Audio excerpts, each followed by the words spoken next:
Why is that? Well, there we go.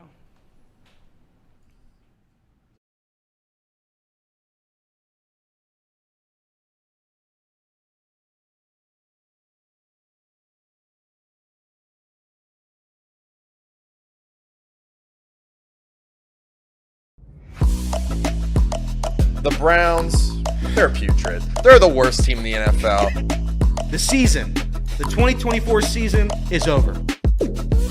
Lamar Jackson can't win the playoffs. He'll win a third MVP, though, so that's great. Drew Sample is the most important piece of the Bengals offense next year. Go Joe Burrow. He deserves to be MVP. I wish he was the Browns quarterback. Kind of mean that. If you're looking for the most reactionary, silly, and unserious show on the internet, then you're home. Live from Hamilton, Ohio, it's Off the Bench by Chatterbox Sports on 1410 ESPN Radio. It is my job to make sure that the mics are on. I did not have the mics on. Classic Kinner mistake. Classic Kinner mistake. I'm not going to let you take this bullet. That's on me. But here we are. We're back and we're ready to roll. Ran the intro a second time, so it's an easy cut and the radio won't even know. But now they know. But I do know this. When the mics were off and I thought we were on, I made a guarantee again. I guaranteed we were going to have a good show, but the mics were off. But the mics were off. But we welcome you in Off the Bench, presented by United Dairy Farmers. Chatterbox Sports on YouTube, ESPN 1410 Wingham and Dayton. Jacob in for Casey today. Well, Jacob's in every day, but he's in the producer chair today for Casey. And we got Elliot Rearing, everybody. And I guarantee we're going to have a good show today. That's right. It's a great day. It's a great Tuesday. Sun's out. Sun's shining. Look at those. Just slide those on over. I made sure to remember, to bring the donuts. They've been picked through a little bit today. That's a good thing. So you did bring a lot of them. You get a lot of donuts. I heard Casey liked donuts, dude. Well, this is the second time, unfortunately, Kinner has brought in breakfast and Casey was not here to eat it. So that's maybe it's just put it on the L plate the last time. Put it on the L plate. I brought in breakfast sandwiches for everybody, and Casey's like, "Ooh, that looks good." He even opened it, pretended. I'm noticing as the show goes on, he slowly started to wrap it and just put it off to the side. He didn't like, he must not like bacon, egg, and cheese biscuits, dude. I don't know. But nonetheless. Gentlemen, good morning. We often roll. There was no way Casey was going to miss yesterday. Oh, no way. But then now, today, something popped up today. Couldn't make it. But yesterday, he was here and he was ready to go. That's right. On Kinner. Casey was with me last night as well, so we were out late. Oh, right. You guys were at the bar. We were. And he's conveniently not here. And I noticed. I thought he was going a different direction. I thought you wouldn't be here today. You thought I wouldn't be here? Well, I need the money now. Got to work. Listen, I'm not angry with the decision. The decision of what? What happened last night? The bet was made. In the world of cashing out, the bet was already made. It was an $8 bet. They were giving me, a lot of money to cash out, and I said, I'm just going to roll with the bet. I wasn't gambling the bet again. I'm just riding the initial bet. I already won money from this exact bet this weekend, so I'm like, you know what? Let's believe in dreams one time. At any point during the day today, a bus could hit me, and I could be dead. So why not let last night ride? That's my logic. Now, I will say going forward, I'll probably be cashing out everything. But that's the lesson we learn. We learn lessons. Every day is a new lesson. Your friend Craig in the chat here to cheer you up. Yeah. Elliot's. Okay. All right. I certainly did. I'm sorry. That was an aggressive laugh. It could have been a brief chuckle. I will say the Lucky Duck thing was very, very funny. Sean brings up the Lucky Duck. Hilarious. The Lucky Duck was the funniest thing we've done. You should have cashed out at that moment. And everybody wins claw machine. And I lost. And you lost. You lost, and everyone wins claw machine. It got stuck on the side of the machine. I don't know. Like I was gonna go to the guy at the bar, like, can I have my duck? And they're like, I just like, it's too embarrassing. You know what? No. Nobody's ever lost the Lucky Duck. I lost the Lucky Duck. That was before the game kicked off, correct? No, that was after. That was after. Okay. If that was, let me ask you this though. Let's say you get there, you get set up, and you're like, oh, we got moments before kickoff. I'm gonna go over and play the Lucky Duck and just see what I win. If that would have happened before the game kicked off, would you have just said, all right, it's a bad omen, I'm cashing out right now? I would have. Probably. That would have The been, worst that would have set the tone. to. You would, like, I wouldn't. as a friend, I would not have let you continue on. That would have been a sign right there. But to end it, it was kind of even worse. It kicked you in the man parts right there, just reminding you that you're not even going to come away with the duck. It was a tough day, and what I should have done is I watched a Madden simulation. That's the thing about this that's so upsetting is because if I know anything about Elliott Rearing, if he sees a first touchdown score on a Madden simulation of a primetime game, he's going to bet that first touchdown score. And obviously last night your hands were tied. And the only reason I didn't was because I had Derrick Henry. So I had to ride with the best odds-on favorite, the running back of the Ravens, to score a touchdown. And not just the odds-on favorite. By a wide margin. He was plus 350 when it closed, and second favorite was Lamar at 900. I mean, he was a distant favorite. Yeah. Listen, I learned a lesson yesterday, and that's the lesson I've learned is we're going to start cashing out from now on, even though life is short. But it's okay. Cash out Kenner, man. I'm telling you, I live that way. It works for you, so. It does. But with that, I did see everyone else's. When I cash out, it's like, oh, I have a chance to win 120, and they're offering me 70. All right, I'm going to take the 70. I'm cool with the 70. But with the money you had a chance to win, that's a little different. You don't have many opportunities to be one leg away to win that kind of money, and it wasn't that unrealistic of the leg of the parlay. That's what I thought. Derrick Henry getting the first touchdown of a game isn't that crazy. Especially, I mean, at that point, I'm more nervous about the coin flip than I am about who's going to score the touchdown first if Tampa gets it. But when Tampa got it, again, they always score first down the field. But then I think what makes it worse, you'll get Baker was great in the first half. Derrick Henry was bad in the first half, and then the second half they just reversed. Baker became really, really bad, and Derrick Henry just has a monster night as usual. Oh, yeah. I went to bed at halftime, and when I went to bed at halftime, Derrick Henry was not having a good half. And then I woke up to hearing about how dominant Derrick Henry was. It didn't make any damn sense, but good for him, good for the Ravens. Somehow at 30 years old, 10,000 yards into his career, he's still getting better later in games. It's preposterous that he's still able to do this. He's on pace for over 2,000 yards now this year, on pace right around 2,100 yards and 20 touchdowns, which when he had 2,000 yards in Tennessee earlier in his career, I think he only had 17 touchdowns. So, I mean, obviously still an incredible year, but if he's able to do 2020. Yeah. How many times have we talked already about the lackluster quarterback play in the NFL so far this year? We could see a 30-year-old running back at least be on a short list as we get to the end of the season for MVP. I think Derrick Henry's name's going to be right there if he keeps putting up these numbers. I don't know why Lamar's still ahead of him on a lot of the rankings. Lamar's been great this year, maybe his best season as a passer so far. But when I watch the Ravens, I think this offense has taken a step with the addition of Derrick Henry, and I think what he's able to do late in games, touchdowns when they matter, long runs, chunk plays. I'm not taking anything away from Lamar, but if you told me right now to pick which one of the Ravens should be higher in the MVP race, I would lean Derrick Henry right now. Yeah, we saw a graphic before the show started that Zeke and Derrick Henry, Ezekiel Elliott and Derrick Henry are in the same draft class. That's wild to me. They were drafted the same year, and you have Zeke who plays old. And then there's Derrick Henry still putting up numbers that put a running back in the MVP conversation.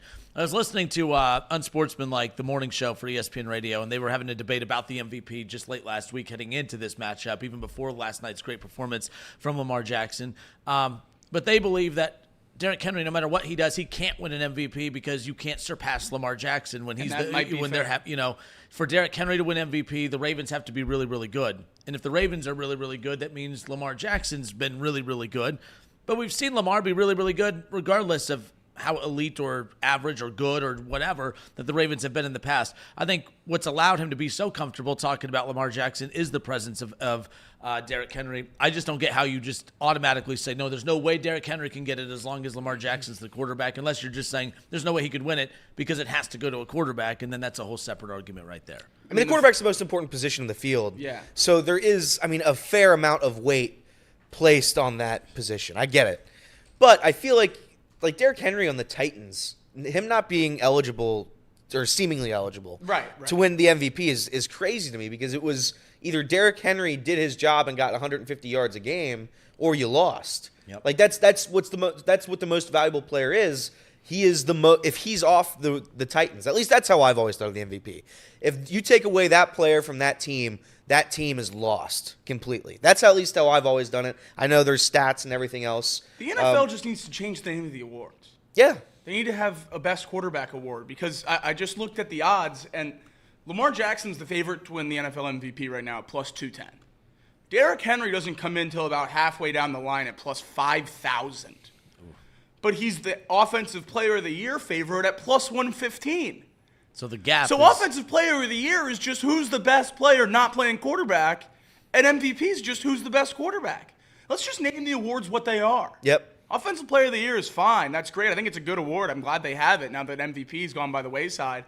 MVP needs to just be named Best Quarterback Award. And Heisman, in all honesty, needs to be named Best Quarterback Award as well. Hopefully not this year, Ashton GT. But, I mean... Heisman's had a little bit of a fluctuation. Very little. Very little. Very little. More than the MVP, though. Both awards are supposed to go to the best player in the sport that year, and they seem to just go to the best quarterback on the best roster. I mean, look at last year. Lamar Jackson winning that with that statistical output just because the Ravens won games over guys like Christian McCaffrey who put together historical seasons at their position. I don't get it, and I really don't like it. I mean, the top 3, 6, 9, 12, the top 12 people in MVP odds right now are quarterbacks. That's crazy. Are there 12 quarterbacks playing at an MVP level right now? No way. Where's Mahomes on that list? 2. Mahomes is the second. More interceptions than touchdowns. He's 2. Are you serious? He was the favorite until last night. What a crazy world, dude. I don't mean to bash Patrick Mahomes. He's the greatest quarterback in the NFL right now. There's no doubt about it. But he's had a bad year, right? I don't know how I don't know how you say Patrick Mahomes has had a good year. And he's second He's more picks than touchdowns. I mean, Let's see what will be done with that is, again, they're 6-0, so that's the obvious reason right off the bat. But let's not act like a 5-1 Chiefs team all of a sudden moves him down that list by any means.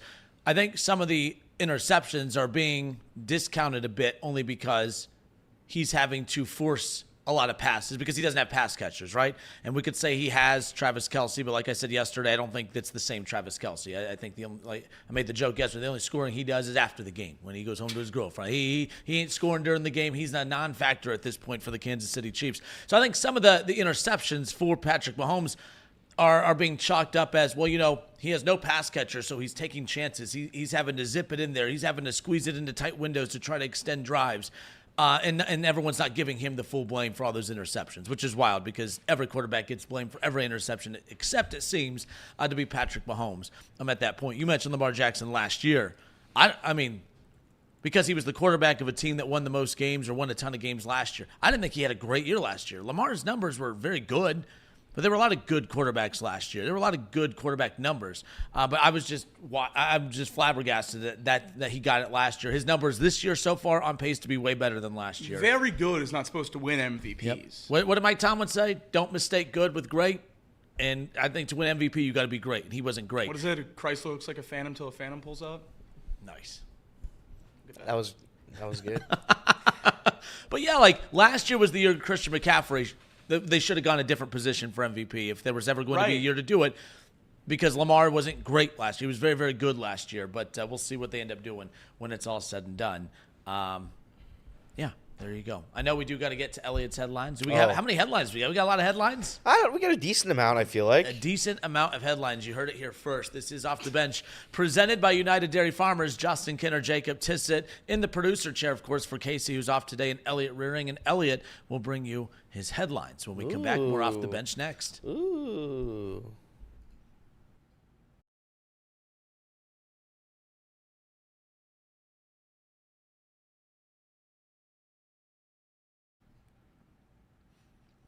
Ooh, we're going to talk a little Bearcats football coming up here in a little bit. I'm curious, Elliot. I'm very curious to see if Satterfield and the 5-2 Bearcats have done enough to convince Jacob that maybe they're not as bad a program as you believe, or as he believes.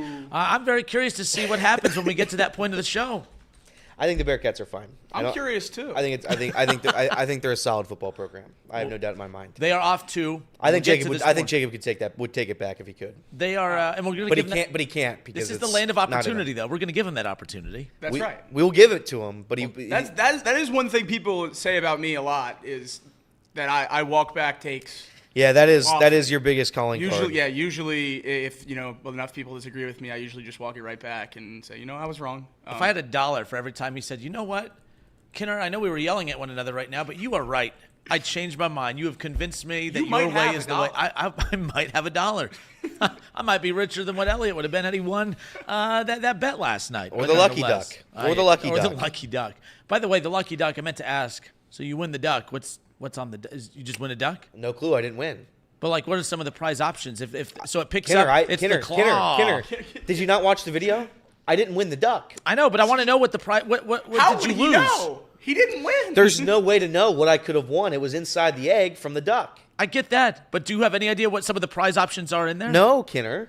That's why Then it's why the play the lucky duck. game? Huh? Then why play the game? To figure out what the prizes To are. figure out what the prize was. What are we talking about? You ever play the lucky duck? Could you no? Could you Obviously not. Could you have won a Clearly. car? Huh? Could you won like a piece of taffy or a car? Like, I hope the Lucky Duck claw machine at Eli's and Ross has the discrepancy of prizes from a piece of Laffy Taffy to the keys to a car in that To a plastic brand egg. new car. That'd be I so just want to funny. know what you technically lost out on. Technically, that's all. I A mean, car. so when that claw, Let's go with that one. When the claw was lost dropping out on a down, car. when the claw was coming down, when it was coming down, Yeah. and you're like, oh man, I hope it's blank. Yeah. What was the hope? What was the fill in the blank? Keys to a brand new car. There we go. He That's what I was lost out hoping on for. Keys to a brand new car. A dollar machine, everybody wins, and we're just giving away cars. Cars out back. Go get it. The chat is, our wonderful YouTube chat is pointing out that was the greatest college football segment maybe in the history of radio. Because if you look at our beautiful ticker, Was that college football? it's college football to lead off the show right into Elliot's headlines. So that's going to be our college football segment, it seems like. What? How was college football this weekend, Kinner? It's great. I didn't know what we were leading off with. I thought we were going to lead off with headlines, but we went right into the bet. And it, led to the mystery that is the claw with the duck. Quack, quack. Quack, quack. And that, my friends, is the perfect segue into Quack Quack, Elliot's Headlines. Because I'm a quack. That's right. Elliot's Headlines were... Go for it, Elliot. Elliot loves three things, and here are the three things. All right, headlines. The Ravens, they win 41-31 over the Tampa Bay Buccaneers. Lamar, 17 for 22, 281 yards, 5 touchdowns, added 52 yards on the ground as well. Derrick Henry, he had 15 carries for 169 yards. If you would have told and a receiving touchdown. If you would have told me all that beforehand, I would have said maybe there's a chance. Maybe there's a chance, but nope, no chance. Bateman. Rashad Bateman led all receivers with 121 yards and a touchdown. Andrews caught a pair of touchdowns as well. Good for Mark Andrews. That's right. I lost in fantasy as well last night because of that. So I lost in fantasy last night because of the James Conner screen pass Oh, into boy. Chad Ryland field goal, who my opponent had both of them. oh no, Lost by 2. Oh no. Baker, he tossed 2 interceptions, 3 touchdowns, 370 yards. Cade Otton led all Tampa pass catchers with 8 receptions, 100 yards. Chris Godwin, unfortunately, his season has come to an end. It was a hip drop tackle, I believe. Certainly and looked like I believe it. it's a broken ankle. So, end of the season for Chris Godwin. He was putting up historic numbers. It is a contract year, so it probably might be the last time he plays a game in Tampa Bay. But very sad to see Cool that. clip as he was getting carted off, not exactly crying. His trainer and the Bucks athletic trainer were both on the cart, and he was just talking to them. And he was just seen saying, "Time to get to work." So Yeah. Chris Godwin's first thought on his mind with a broken ankle on the cart leaving the field is, how am I going to get back? So Yeah. I mean, he plays with Mike Evans, who in my opinion is the most underrated receiver maybe of all time, certainly of my lifetime. Yeah. But I think of the last few years, Chris Godwin probably takes that title. I mean, what he's been able to do statistically in Tampa Bay, from Winston to Brady to now Baker Mayfield, he's been so consistent. He's been so good. Before going down last night, he was the #1 fantasy wide receiver this year, Yep. putting up insane numbers, and it's a real shame to see him go down. When Yeah. he went down, what did the crowd do? I imagine they didn't cheer for him or cheer, It's not- when I against tuned him. in, they were clapping. I think mean, that's that when he was seemed- getting helped. I was think that's disgusted. when he was waving to the crowd. I was disgusted. They were like, "Yeah, get your injured ass out of here." That's the vibe I don't think- I had. I don't That's think what I that's took what- away I from. don't, I don't know. We might have to go to an interpreter for that one. I think it was a little different. I mean, that's the vibe I got. I was like, Yeah, these that was horrible your vibe. Buccaneers fans. This Yeah, is it's- disgusting. Can I ask you something? What was the point of banning the hip drop tackle if we're just never going to call it? Never ever going to call it. So what's the point of it? Why would you they like? just fine people a lot of money? I don't get it. Who I cares? don't Yeah. get it. Whatever. Good for the NFL. Chad Fixed it. is asking a question here at the end of that game. AJ Worse brings it up. I've seen a couple other people asking it, both on Twitter and in our chat. Godwin shouldn't have even been in the game. It was over, and I feel bad for him. People blaming Todd Bowles for leaving him in the game. It was right about 2 minutes left. They were down 10. They had no timeouts. They had just got an onside kick. I think you have to play NFL football games to win them. And if you're down 10 with 2 minutes left, I mean, are we just resting starters and taking knees in every game where you're down 10? I think there's absolutely a reason to leave them in that game, and I think you're playing to win. And with a 53-man roster, you don't just put 11 backups in on both sides of the ball. That's not how the NFL works. I think Chris Godwin absolutely should have been out there. You get paid for 17 games, and I think he'd probably say the same thing if you asked him whether or not he thinks he should have been benched at that point in the game. So I had no problem with it, but I see a lot of people with that question. Wanted to see what you guys thought about that one. It was a 20. I mean, if it was a 20-point game, I say take him out. But I do believe if you have a decent chance, you go down, get in field goal range, make a kick. Let's say you have a minute 45 seconds left or 45 seconds left. You're down by a touchdown. You kick another onside, and you're all of a sudden back in the game. So I don't think it's out of the realm of possibilities. Sure, it's unlikely. Looking at it now, surely they would not have had him in. But you can't look at things with hindsight all the time. I think at that situation, 2-score game, you leave him in, see if you can get down and get in field goal range, and then kick another onside kick. So it's I don't fault them at all. I think it's the right decision. I think the hindsight injury that I do kind of fault them for is Mike Evans. Yeah, he was limited in practice all week, rushed back to play this week, and then gets hurt on a streak deep ball and the guy just lands on his leg kind of awkwardly. I mean, hurts your hamstring in a week where you're limited in practice with a hamstring injury the whole time. We know wide receivers how that kind of soft tissue injury in the lower body can linger all year. I think if you're going to pick an injury to place on more on the coaching staff, that's the one I would lean to. Not blaming the coaching staff for either one, but I mean that's just football. Guys get hurt. I don't think we start pulling guys just because we're down a few scores. That would not where I want the NFL to head. I don't really have an issue with him still being out there at all. I mean, I get where people are coming from, but this is we can't just be mad that he got hurt and he's still out there. Like if you're mad that hey they're down, like if he didn't get hurt and you're messaging into the show saying, I don't like that they had starters out there with, down 10 with a couple minutes to go. Like, get your starters out of there to protect them. Don't risk them getting hurt. Had he not got hurt, no one would have had a problem with him still being out there at that point. Right. I guess that's kind of how I always view it. Coaches are always questioned for when they decide to bench guys at a certain point or when they decide that a game is at a certain point of being out of hand. Basketball is about to get underway. NBA tips off tonight, college basketball. I always get a kick out of when coaches clear the bench. If it's like an 8-point game with, 8 points or 9, let's just say a 10-point game with like a minute 30 to go or whatever, and coaches go to clear the bench. People always have a hot take about that. Oh, look, he quit with a minute 30 to go. Yeah. It's just the vibe of the game. Like I said, I get where they're coming from. I don't think it's the worst take in the world, but at the same time, I think football players want to be out there. And if he's mad at it, if he felt, man, I shouldn't have been out there at that point of the game, then I'm going to give more credence to that than the other way around. But who knows? So there you go. Elliot's headlines. Back to me. Back to you. Here we go. So we have – I lost my train of thought. There it is. The Chargers, they fell to the Cardinals. Last-second field goal. That game was on ESPN Plus exclusively last night. I found that out. 17-15 the final score. Kyler Murray, 14-26, 145 yards and a touchdown. He ran for a 44-yard touchdown as well, 66 rushing yards on the day. Will Dissly led L.A. pass catchers with 8 for 81. That game kind of stunk. Chargers are bad. Did it happen? Yeah, that game was forgettable. I think both those teams stink. I think the Chargers really stink. How does ESPN not have a multi-view? Yeah, I don't get that either. 2 games exclusively on your platform. Yeah, I don't get it. I don't understand it. I truly don't. It's coming your way very soon, as well as a slight $1.99 increase per month, or maybe $10.99 per month. You never know. But you're right, especially on any of those platforms. I do like YouTube TV, by the way. They've gotten it's the best. It used to be like for March Madness, you'd get the 4 basketball games, or for football, you'd get the 4 football games. But the other night, the playoffs going, you had, I think it gave you the option for the WNBA finals and football on Sunday or whatever it was. Like, it was 3 different sports. It's across the board. It's not just all the same sports. So I think it's pretty cool that they give you that option. Eventually, they're going to let you just pick whatever the hell for. They do for Sunday Ticket. They do. They have the technology, but not anything else. It's frustrating. Again, it's a price increase away from being possible, no doubt. Justin Herbert, 349 yards with a 97.1 passer rating last night for the Chargers. No other QB in NFL history has thrown for that many yards with that high of a passer rating, and yet failed to score an offensive touchdown and lost the game. Tough scenes. By the way, what are your thoughts? Every year we bring up the fumble out of the back of the end zone thing. Yeah. Still think it's a good rule or no? I do. I think it's a fine rule.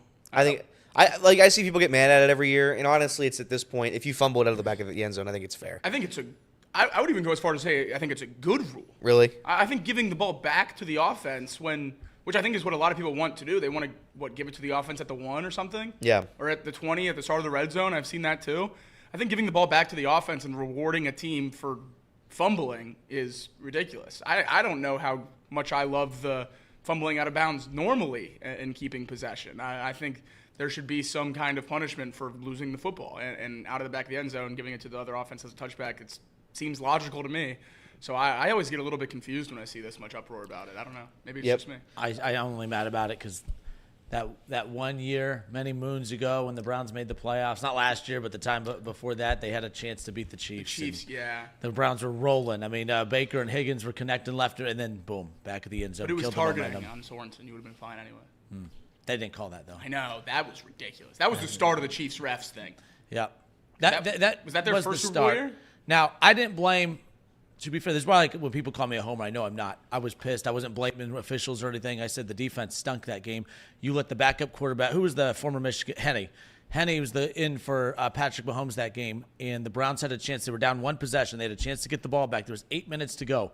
Defense couldn't get off the field. You let Henne have an 8-minute drive. You let Henne in that Chiefs offense. A 15-yard scramble for a first down. Yeah, and they would have punted. It was on third down. They would have had a chance to get the ball back. And Baker had scored on every possession in that fourth quarter, or in that second half. Yeah, it was a brutal way to lose. But I didn't blame officiating. I blame the defense. If you can't get Henne off the field in 8 minutes, you didn't deserve to have a chance to win that game to begin with. But that's the one I remember the most for obvious reasons. But nonetheless, back to Elliott's headlines. Other NFL news, Jameson Williams is facing a 2-game suspension. I believe he's already suspended for violating the NFL's performance-enhancing substances policy. That's kind of tough.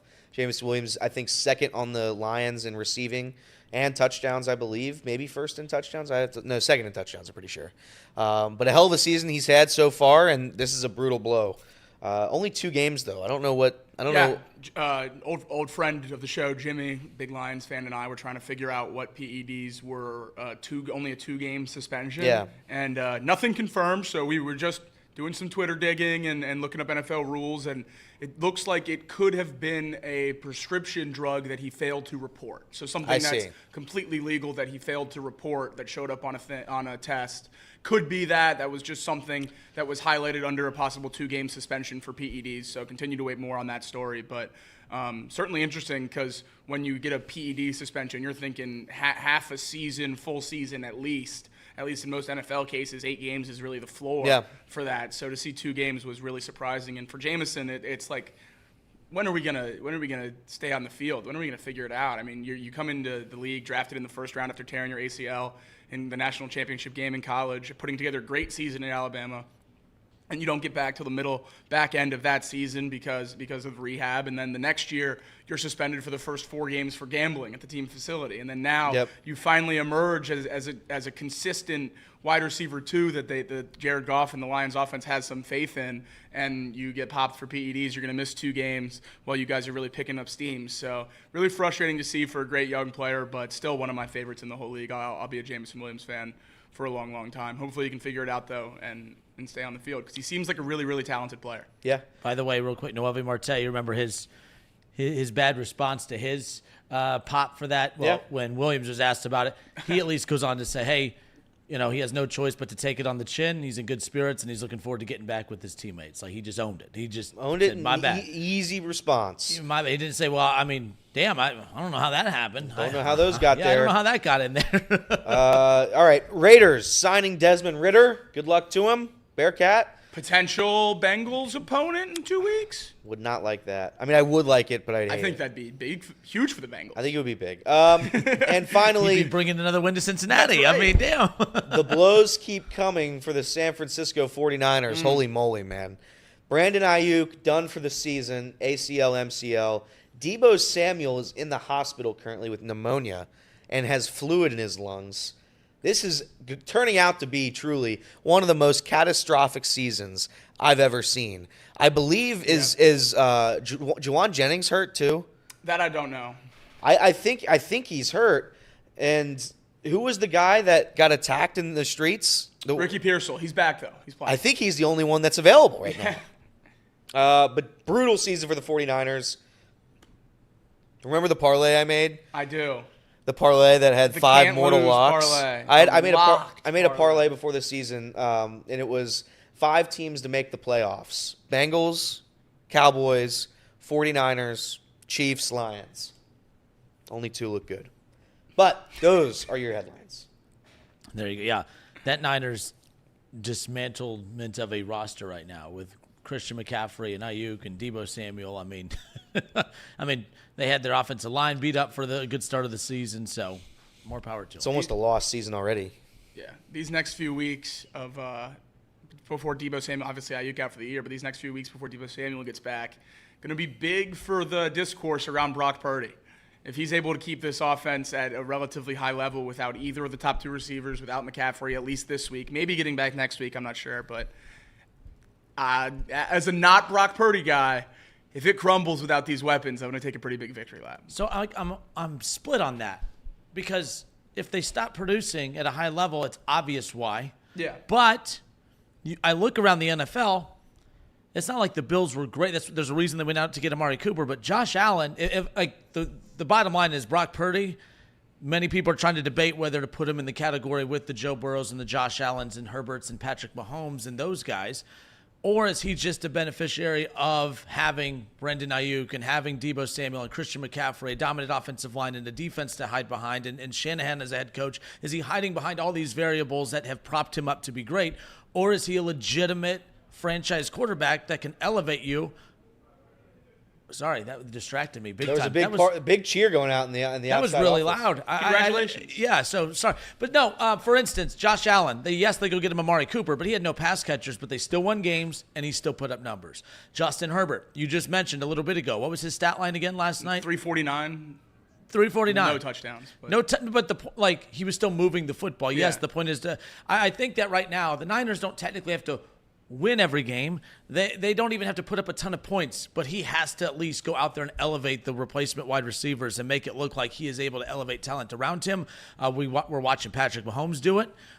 We know Josh Allen's doing it. Justin Herbert's doing it. Obviously, many people talk about Lamar winning MVPs in years past without any weapons. Okay, cool. If you want to be elite, this is the chance for Brock Purdy to go prove that he's worth every damn dime, because we just saw Dak get 60 mil. Brock Purdy ain't getting 60 mil, but is he going to get that Joe Burrow 55, Trevor Lawrence 55 range? I think that's what Brock Purdy has a chance to play for at this moment. Absolutely, and I think that because it is a contract year for him, right? Mm-hmm. So we'll see what happens, because they're going to have a big decision to make, because they have to pay. I guess they don't really have that many other people to pay, but they can't have that much cap space left because they've paid both. So they've paid Fred Warner, they've paid Deebo, they've paid Aiyuk, they've paid Trent Williams. They paid McCaffrey. I mean, they have so many people locked up to big-time money, at least respective to their position groups, that I don't know how they're going to be able to pay Brock Purdy top quarterback money unless it's a very long deal and you roll over cap hits. Yeah. So they roll over. They do the Browns, the Eagles. We've talked about the handful of teams that do that. The Niners have been able to do that. They've benefited. Their Super Bowl window's been open for a while, mainly because at first you had Jimmy Garoppolo, who they got, that they signed, and it was a lot of money, but it wasn't big-time elite quarterback money, so that freed up a lot of cap space for him. And then, of course, you go the rookie quarterback route, and then you go, obviously, this route with Brock Purdy. I mean, they've had a good 5-6 year window where they've benefited from not having a Joe Burrow 55 mil type of quarterback that hits their roster. Well, when that happens, they're going to have to make tough decisions. That's why I'm surprised Brendan Aiyuk wasn't moved. And maybe he is going to be moved, probably moved. It's going to be tough after that injury. There still could be, but you can't, right? I don't. In the offseason, I don't know if he's can on IR. Oh, I was going to say if he's as long as he's on IR, I believe you cannot move him, right? But I just mean in the offseason if they restructure some stuff. But by the way, that's why the Aiyuk holdout. That was the other concern about, obviously, Jamar Chase's holdout. This happens to wide receivers all the time.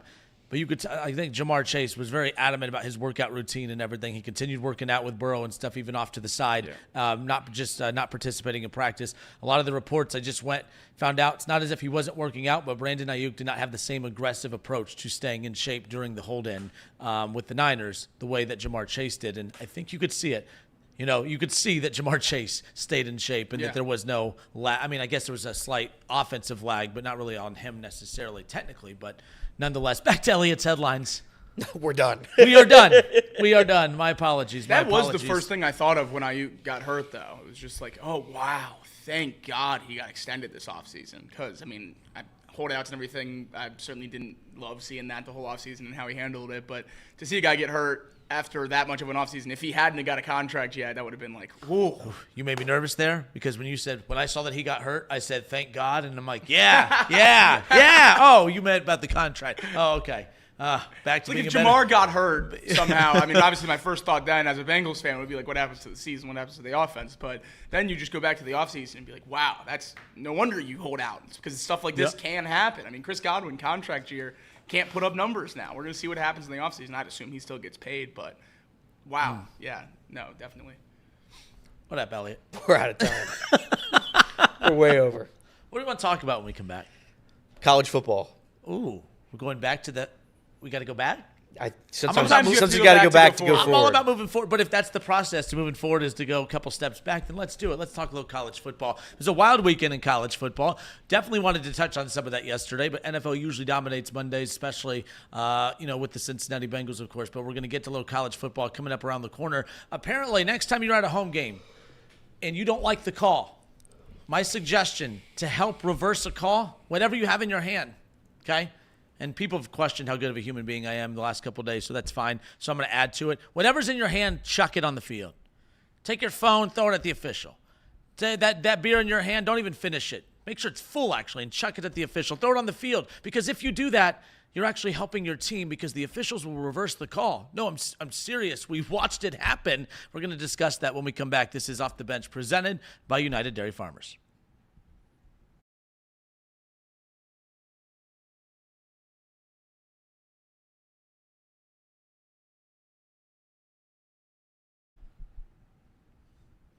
Yeah, I mean, look, it's almost, 40 after, and we're 2 segments in. Yeah, I'd say we went a little over. I'd say we went a little over. It's all right. We're all jacked up with all the sugar. To be fair, these great donuts. What time did we actually start? Oh, it's true because you of left the up snafu. the show. Yeah. That's right. You're right. That's right. So we started at like 10:08. No, it wasn't 10:08. It's 10:05. Was it 10:05? 10:05. So we're not that far over. Yeah. Okay. All right. You're always so anxious, dude. You're just stressed today. I try you to look keep a little poor I didn't today. know I think any that's better. the problem. I think you were the one that worked for the radio. I was the one who worked for the radio. People do forget I worked for the really? radio. I did. I worked for iHeartRadio. We haven't done that one in a while. Huh? We haven't done that bit in a while. No, that bit comes up every once in a while. So now when we say, oh yeah, I forgot you used to work in radio. I worked in radio. By golly, I did. Oh man. I wonder how your studio compares to the studio that we had. Not great, I bet. I have to come up and see it one time. I don't care if I get in trouble, but our company, the people that run it, are very similar. They have the same philosophy on investing into their product that the Cleveland Guardians front office has. Like, I see. Yeah, yeah. I'll just leave it. I'll just leave it at that. It is what That's it fair. is. But we That's have fair. mics and we have a chair. Isn't that what Is it's that all Mike's, about? M-I-C? What? I thought you said mice at first. That for sure. But those are sold separately. Also microphones. Microphones. Rats. Mics. Yeah, mics. It's each your own. Hey, listen, it's just about the vibe really in a radio station. You ever watch the show Frasier? It was about the vibe. I mean, it's been a while since I've watched Frasier. You never seen Frasier? That's all right. I don't know. That's the all right. premise. I don't know. I know what show Not a you're Frasier talking guy. about. That's fine. You're more of a Cheers guy. That's okay. I'm not judging at all. I'm more of a Seinfeld guy. You like Seinfeld? Love Seinfeld. That's all right. Okay. Oh, everybody loves Raymond. I love Everybody Loves Raymond. You know I have a Raymond impression? There was one time I heard Raymond in here. I really thought Ray Romano was in here, and then I walked in. I'm like, it's just Elliot doing his Ray Romano impersonation. That's right. It's a pizza time. Hey. The hands too. Like, hands are so you good. can't say it's hold your hands like this and say it's Sit pizza time. Sit on your hands and then do the Ray Romano impression. I bet you can't do it. College football. I was just trying to stall for the 5-minute. What's the phrase you always use for touch and go? Touch and go. Yeah. So hold your hands. This is a touch and go segment, and do the Ray Romano bit. It's okay. No, we can go full segment. I don't care. Listen, we can go the whole Let's just time. let it roll off his back. He's Today's changed just man it's a now. good vibe show. Let's just get rid of all of our worries. I could tell you've been out of radio for a while. No care in the world about the time, about the clock. That's right. People do forget about that. By the way, People don't forget. Speaking of college football, which is what this segment was supposed to be. And the first segment. I can't wait to get to your headlines. I was watching a little bit of college football, not a ton of it. I was watching a little bit. The Georgia game. I don't know if we ever really locked in on that what happened there. Do you think those referees that were in that game, should be punished for what happened there? I think there needs to be some sort of punishment. I think we need to know what happened. You changed the rules. You can't outwardly come back and say, all right, never mind. We're gonna after 15-minute delay because fans are throwing stuff onto the field, we're just gonna come back and change the call. You can't do that. At what point is that okay? Certainly not something I've ever seen before. I mean, to reverse a pass interference call, something that's unreviewable in a game after taking a delay. Set the scene. What happened that led to this, and we'll get to the other fun stuff with the crowd here too. There's a pass interference on a pick, not pick six, but pick returned deep into the red zone. Flag thrown for pass interference. Texas has the ball. Right. Texas fans flood the field, throw everything into the end zone. They have to pause the game to remove the items from the playing field. Very similar to the scene that we saw in Tennessee against Ole Miss a few years ago with the mustard bottles and the golf clubs. Yep. All that stuff. And then after about a 10, 15-minute delay, like you said, they came back over the loudspeaker and said, waved it off, no pass interference. And then allowed the interception to stand. The offense and the defense originally were still out there, and they had to make the change because they called pass interference. You don't have that stuff overturned in college football. I don't know how they overturned it, I guess is my question, because you can't review it. And they didn't, because the only way you can review it is to walk over to the iPad on the stand with the headset. That's the only communication from the booth to the thing. They don't have earpieces like NFL refs. Well. Right. So we have to figure out what happened. And then when we figure out what happened, we can do the punishment game. But I don't know what happened because I don't understand how you don't change it immediately if you're going to change it. Because as soon as the refs came together after the call, if you're going to change it, you should change it immediately. Because all you can do is talk about it. I don't know. I don't get it. I was shocked by it. But I think the thing that's saving the refs is they made the right call. It wasn't pass interference. And it was the worst call I've ever seen. And I think that's going to save them in the whole thing. People would be way more mad if you wave off a pass interference that clearly was. And I think it matters, and I don't think it should. If they talk to each other immediately instead of after fans throwing everything on the 100%. field, different story. But it looks like they got bullied into it, and that's a bad precedent to set. It looks like a bad look when it's the fans were throwing things on the field, and you're like, all right, maybe I'm concerned for my safety here, so now we're just changing the call. We'll just roll with the home fans here. That's what it kind of seemed like to me, and you can't do that. I've always said home field advantage in college football is better than any other sport in the world. Prove it again. Yeah. I will say, I think if you let that call go and you don't overturn it, that game's certainly talked about more than it was. I think we're still talking about it with the change of the call. But I do think that's you can't make a call like that in that big of a moment. It was no pass interference whatsoever, barely any contact on the play. It's just looking back at it now, it's almost seems silly how bad that situation was handled by the refs. And I do think, and I've said this a million times, refereeing, umpiring, everything that has officiating, thankless job. It is 100% a thankless job. Nobody thanks them. The best refs in the world, best umpires in the world, best officials in the world, the best ones, you don't notice. You don't know their name, but you don't talk about them. They're just there and they do their job. That's what they're supposed to be. That's a tough thing to do. When you look at guys like Angel Hernandez in Major League Baseball who try to make the show about himself, that's when you're not doing your job. And I don't think these officials were trying to do that. I think these officials probably, and this is just a conspiracy that I have, I imagine somebody told them something and was like, please overturn this call. I have a hard time believing you wait 20 minutes or 15 minutes, whatever it was, and then miraculously come to the decision that, oh, yeah, we made the wrong decision. Mr. Mo shares my opinion on what happened. I don't think anyone talked to the refs. I just don't. And because I think if we open the door that refs are talking to other people throughout the game that we don't know about the communication, then our sport's just rigged from the start. I don't know. But Mr. Mo says during a 20-minute delay, he doesn't think they reviewed it, but they saw it on the Jumbotron and realized it was such a bad call and decided to wave it off after talking to each other. I think that's what happened. That's exactly where I lean. I think once you're standing there for 10 minutes, you just look up at a replay, and obviously in Texas, after an interception when you're down, what was it, like 25-8 or 23-8 or something like that, to try to get back into the game, you get inside the 10-yard line, you have a chance to make it a real winnable game at that point. When you have time to play it on the Jumbotron, I assume they were just looping it with a call that bad on a play that big. And I assume the refs just saw it and realized it was a bad call and waved it off, which you cannot do. You just can't do it. I know the game ended up being, 30 to – what was the final on that one? Either way, it was by 2 scores. It was a multiple possession. It was 30-15 was the final. But I've always said this about officiating. I do my best to never blame officiating in anything, even if the officiating is bad, mainly because I do feel like when there are close games and we blame officiating for an outcome, I always like to say, well, why is it that everyone on the field is allowed to not be perfect except the officials? The officials, and more so now with all the NIL money, especially with these big games, with all the NIL money, the officials, more times than not, they make less money than anybody that's pacing around on that field. They're making less money than everybody on that field, but we say the officials have to be perfect. All right, the NIL $1 million quarterbacks, they could throw interceptions. You could throw 3 if you're Carson Beck over there.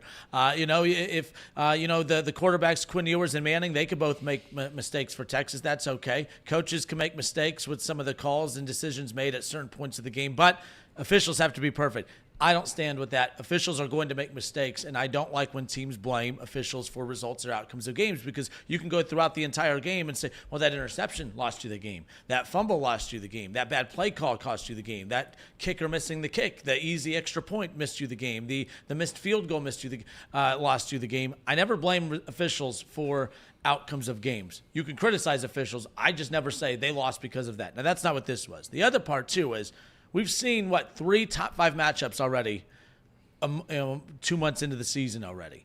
There's been a lot of big-time games. And have you ever watched a blowout where you said the officiating's bad? No. We never say officiating. By the way, there's bad calls in blowouts, too. They just don't have as much – there's not as much magnitude on the result of the call like there is in close games. We always say, in these close games of this magnitude, you can't have that call made there, or you can't have bad officiating here. I'm like, I think that there are equally bad calls across all games, regardless of the level of importance of them or the magnitude of the situation.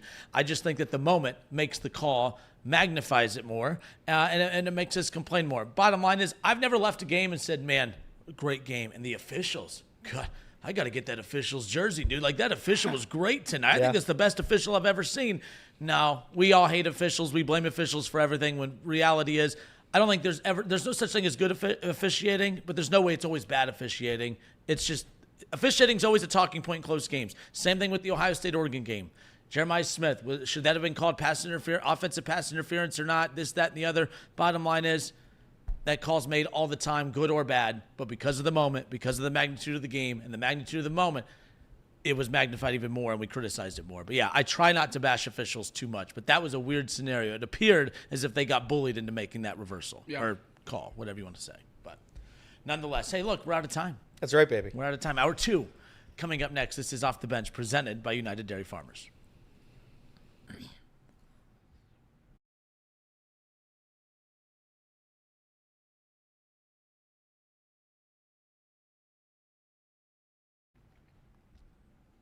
All right, and we are back off the bench, presented by United Dairy Farmers. Ohio State, Nebraska, a noon kick coming up this Saturday. And Nebraska reeling a bit. They got their ass kicked by Indiana. They didn't just lose to Indiana. They got beat down by Indiana. Now they have to prepare for an Ohio State team that's coming off of a bye week and coming off of a loss against Oregon. Ohio State going to be a little angry. They're going to be a little angry. Nebraska could be looking at back-to-back behind whoopings, if you will. Also announced yesterday on the Buckeye front, of course, a week from Saturday, they'll have back-to-back big noon kickoffs. Big noon kickoff on Fox coming up on Saturday for Ohio State, Nebraska. But Ohio State and Penn State was just announced that that'll be a big noon kickoff as well. And a lot of Penn State fans are mad. Oh, yeah. Because, and I've said this before, a lot of the times that Ohio State has lost against Penn State, some of those have come at night with the whiteout and the atmosphere and the crowd. If I'm Penn State, I'm mad as well. I'm mad as well. You want that game under the lights. I hate the big noon kickoff. I love the fact from a marketing standpoint that Fox was smart enough to, hey, noon is not a primetime slot, but we're going to brand it as that. We're gonna say it over and over and over. We're gonna put it in the name of the pregame show. And we're gonna call it the Big Noon Kickoff pregame show. It's the Big Noon, primetime game of Ohio State and Penn State. And they're gonna call it primetime, but it's not primetime. Noon is not primetime. I hate that Ohio State, Penn State, a potential top 5 matchup, and it is going to be a top 5 matchup, assuming someone stubs their toe this weekend. It's a top 5 matchup, and it's going to be played at noon. I don't like that. I can't stand the big noon kickoff. I love their pregame panel. I don't think it's better than game days, but I love tuning in to listen to Urban and those guys. I think they do a great job. I love Joel Klatt. I love Gus Johnson. I love them on the call. I get why they did it, to compete against ESPN. They're not going to touch ESPN's primetime night slot. They don't want to go up against it, but they want to monopolize the noontime slot. Everyone tunes into that. I get why they did it. I don't care. I don't like it. Ohio State, Nebraska, I'm fine with the noon kick there, whatever. But Ohio State, Penn State should be played at night. Penn State fans have every right in the world to be upset because that should be a whiteout game. That should be under the lights, and that should give them the biggest home field advantage to go up against a top team like Ohio State. Not saying that that's what they need to win, but it definitely helps. And I don't think it's as big a home field advantage at noon for Penn State as what it would be under the lights at night. Well, Penn State fans all very mad, and I guess that's fair. They haven't had a primetime whiteout game against a marquee opponent in a while. They continue to have to schedule them against other opponents, but I wonder if that's better for them. For who? Penn State. They say it's stink better? in whiteouts. Fair enough. They stink. Fair enough. They're 11-8 in whiteouts since they started doing them. They haven't beat Ohio State or Michigan in a whiteout game in a long time. They only beat them in non-whiteout games. This is huge for Penn State. This gives them a chance. They can't win at whiteouts, not against good teams. So they should be happy. I don't know why the fans are so mad. I like noon kickoffs in college football. I do. I think the 3:30 slate's by far the worst. Yes. And then I think the 3:30 slate's nonsense. I think the noon slate, like Ohio State and Michigan wouldn't be Ohio State Michigan if they didn't kick off at noon. I love that game. Well, you could say the same thing about Alabama Auburn wouldn't be Alabama Auburn if it didn't kick off at 3:30. I don't know. You're right. You're 100% right. Just for me, I do consider that noon kickoff a primetime game, a primetime slate in college football. I think it's fun. Waking up on a Saturday, going about your day, and then right around noon you get to watch college football from noon to whenever. And it usually starts as good games. Then the middle tier is like whatever, and then you get to the end tier. It's like, oh, we got good games again. So yeah, I like it. I don't hate it. I have no ill will towards two good teams going at it at noon on a Saturday. I think it's helped split up marquee games as well. Yeah. For so long, there were no good games at noon. It was always, you had a couple good games, usually CBS and ESPN Bearcats. at 3:30. Yeah. And then at night you'd have the big time ESPN game wherever game day is, and then maybe you get lucky with an a marquee SEC game as well on CBS. But now I really do feel like more often than not, when we get late in the season, there's a game that I really want to watch in all three windows. And I don't think that happened consistently before Big Noon Kickoff. I think Big Noon Kickoff has provided that. And when it happens to my team and, Ohio State's at home and having to play at 3:30 or having to play at noon or even in the afternoon, honestly, I do get a little bit upset about it. But when it's not affecting my ability to watch my home game at night, I like sitting on my couch and having a marquee game at noon. I'm a guy that watches the bad games. And I like having a ranked game at noon, and I think that we have Big Noon Kickoff to thank for that. So Fair enough. am generally a fan. I guess from that perspective, when I say I hate Big Noon Kickoff, that's not true. I hate Big Noon Kickoff for when Ohio State plays at Big Noon. Yep. That's what I should Then go I back to, if I can co-sign. rephrase. I hate when Ohio State has to play the Big Noon Kickoff. Now, to be fair, Ohio State, Nebraska is the Big Noon Kickoff. that's not a primetime game to begin with. I mean, it's Ohio State, so I'm fine with that one. But Ohio State, Penn State, a battle of 2 top 5 teams should not be kicking off at noon, in my opinion, because of that. Now, again, if it's a top 5 matchup and it doesn't involve a team of mine, I'm with Jacob. I don't mind tuning into that at noon, especially you wake up to get that marquee matchup. There's a lot of big games at 3:30. I'm repeating a lot of what Jake said, but you're right. From both of you, from that slot, those big games have been spread out. But I just love when Ohio State, when they have those big matchups, because they don't get many. Like a lot of teams, like you only get, of a 12-game regular season, you're lucky if you get 3 to 4 legitimate matchups where you're like on the edge of your seat, nervous about the potential result of that game. But nonetheless, Ohio State, Penn State. Now, I will say, going back to the Urban Meyer era, Urban Meyer was a big advocate. Would be very curious to see, because the power that Urban and Ohio State had in the Big Ten, especially before USC got here. Urban was adamant, we're not doing big news. We want at night. He wanted night primetime games. And I remember making the argument at one point, like, you need to stop playing these teams under the lights. Like when they lost to Purdue, they played Purdue under the lights. Now, coaches like the primetime games at night because it's easier to get your potential recruits and their families flown out to games. It's a lot more difficult to do that on a Saturday at noon, especially when a lot of your top recruits are playing Friday night high school football. It's a lot more difficult to arrange flights and travel and the logistics to get them to that game. And you want your biggest games to be your big recruiting pitches as far as that goes. So, at night, Urban was always adamant. He wanted as many night games as possible for those primetime games because it just popped more. But I'm adamant about this. Remember when they played Purdue? If they play Purdue at noon, they don't lose. If they play Purdue at noon that year, this was what, I think that second to last year that was the last year Urban was here when Ryan Day acted as the interim. They don't lose to Purdue if that game kicks off at noon. But you took Ohio State, you sent them to Purdue at night, under the lights, for a primetime game, and Purdue played that inspired football and took care of business. They lost to Iowa the year before. Now, that was a later in the season game, so it kicked off when it was day. I think it was like it was a weird 4:30 kick. I don't know why it was 4, but again, by the time the game ended, it was at night. You get that more inspired football. JT Barrett, that was a pick 6, the very first damn play of the game. Ticked me off. It was set the tone for they lose. If that's a noon kick, they don't lose to Iowa. So from that perspective, yes, a lot of times the better team gets protected with the noon kickoff. You put those teams in under the lights, you're going to get a tougher opponent from that perspective. Do you agree with that? I think they don't lose to Purdue. I don't think you get upset at night. I 100% agree. Or you get upset at night. I don't think you get upset at noon. 100% agree. Yeah, no, I think more talented teams usually take advantage of games without outside influences, and I don't think you can have much more of an outside influence than a college football stadium at night. I think that it's the best home field advantage in all of sports. Any sport anywhere in the world is college football home field stadiums at night, and it's incredible, and it wins and loses football games, and we saw it with Ohio State Purdue, and we see it every year. I mean, we saw Tennessee and Alabama this last weekend. Tennessee has won twice in the last 20 years, and it's both because of their home atmosphere. That stadium in Neyland has willed them to 2 wins, and we see it really all across the country, and it's cool when the smaller schools like Purdue do it because they don't have 110,000 people or 115,000 people or whatever it is. They only have 65,000, and they're all standing and cheering, and it makes it gives them a fighting chance against a team that they don't match up well with on paper whatsoever. So I absolutely think night games can sway wins and losses, and in situations like that one, I think they absolutely did. Caleb Hines said, "Stop rambling, clown."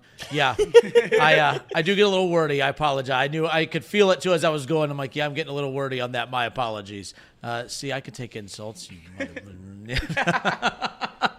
But no. All right. Well, we're still on college football. You bring up Tennessee. Yeah. You bring up Alabama. Uh-oh. Yeah. Alabama, Tennessee over the weekend. Look, there was a lot of really good games over the weekend. Alabama, Tennessee. Alabama gets their second loss of the season. I think it was this morning on Get Up, Paul Feinbaum brought up a great point. He goes, everyone keeps thinking of Alabama in the first half against Georgia. The first half against Georgia, Alabama was dominant, okay? Yeah.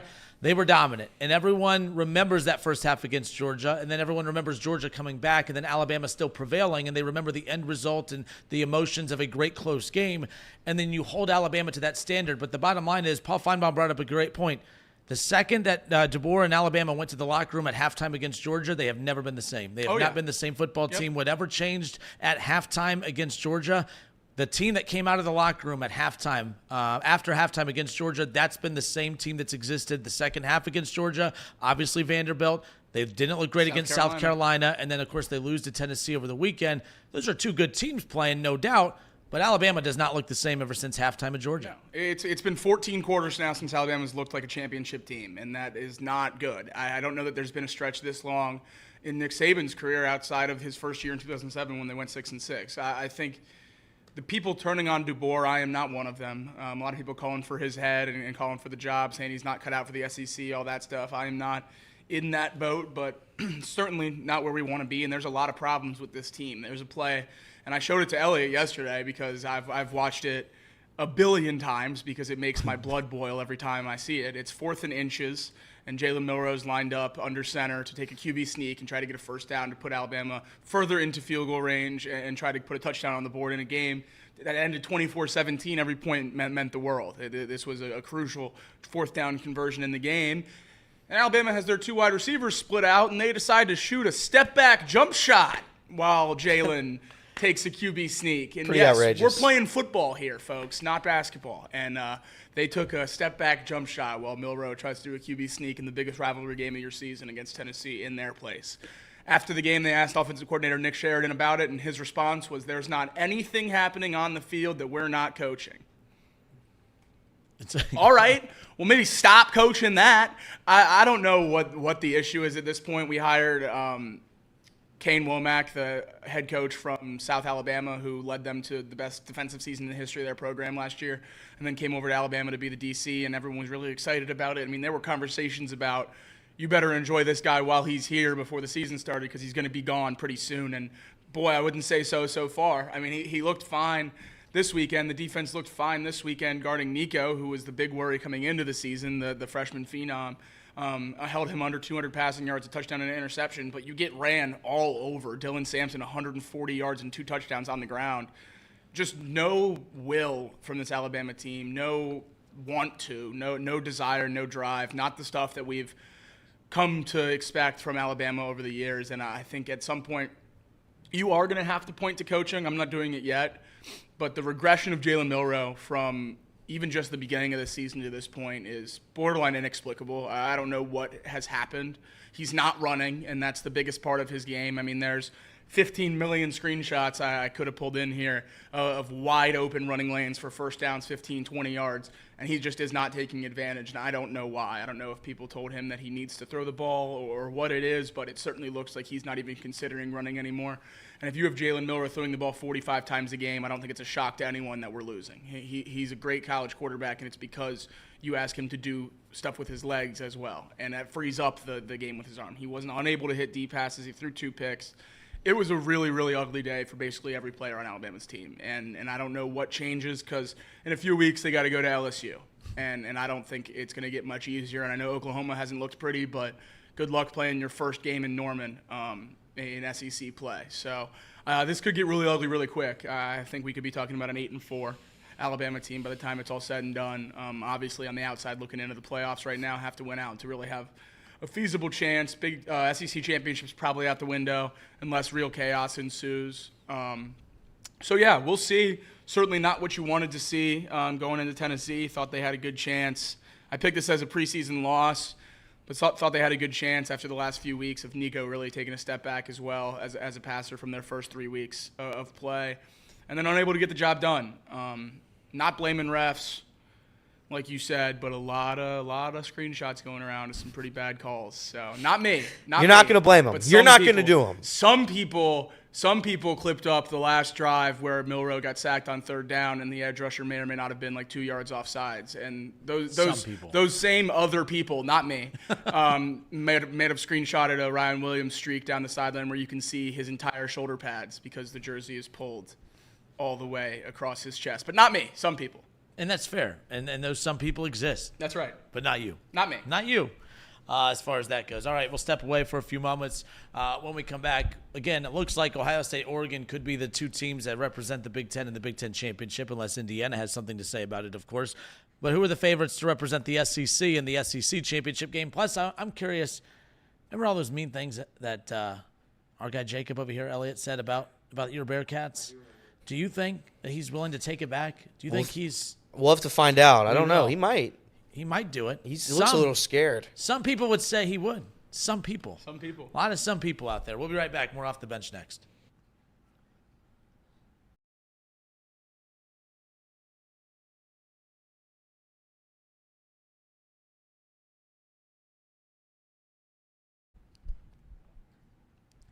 I remember when the 12-team college football playoff was announced, or that they were going to move to the 12-team playoff. I remember saying things like, man, breaking news, Ohio State, Alabama have, qualified for the 12-team playoff for the next 10 years.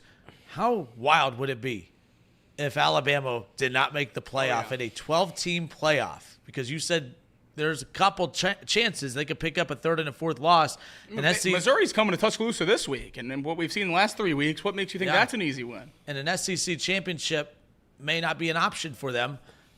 How likely is it that Alabama could potentially miss the playoffs? ESPN FPI has them at about a 45% chance to make the playoffs right now. Still in the top 12 of playoff chances if the season ended today. I'm not nearly as confident. I don't know that a 9-3 record, depending on what Vanderbilt's able to do the rest of the year. Really, I think Alabama's fate rests on Vanderbilt. If Vanderbilt can end the season ranked in the top 20 or so, I think Alabama has a decent shot at getting in. If Vanderbilt loses 2 or 3 games and that loss ends up looking worse to an unranked team, then I don't think Alabama's going to get in. I don't really see a way that they lose in or that they win in Baton Rouge. Jaylen Milroe has not looked good on the road whatsoever this year, and that is not an easy place to play. And you go there in just 2 weeks. You have Missouri this weekend, and then you go to LSU after a bye week, and that's just an absolutely brutal schedule, because then after a non-conference game, you go to Oklahoma and then play the Iron Bowl.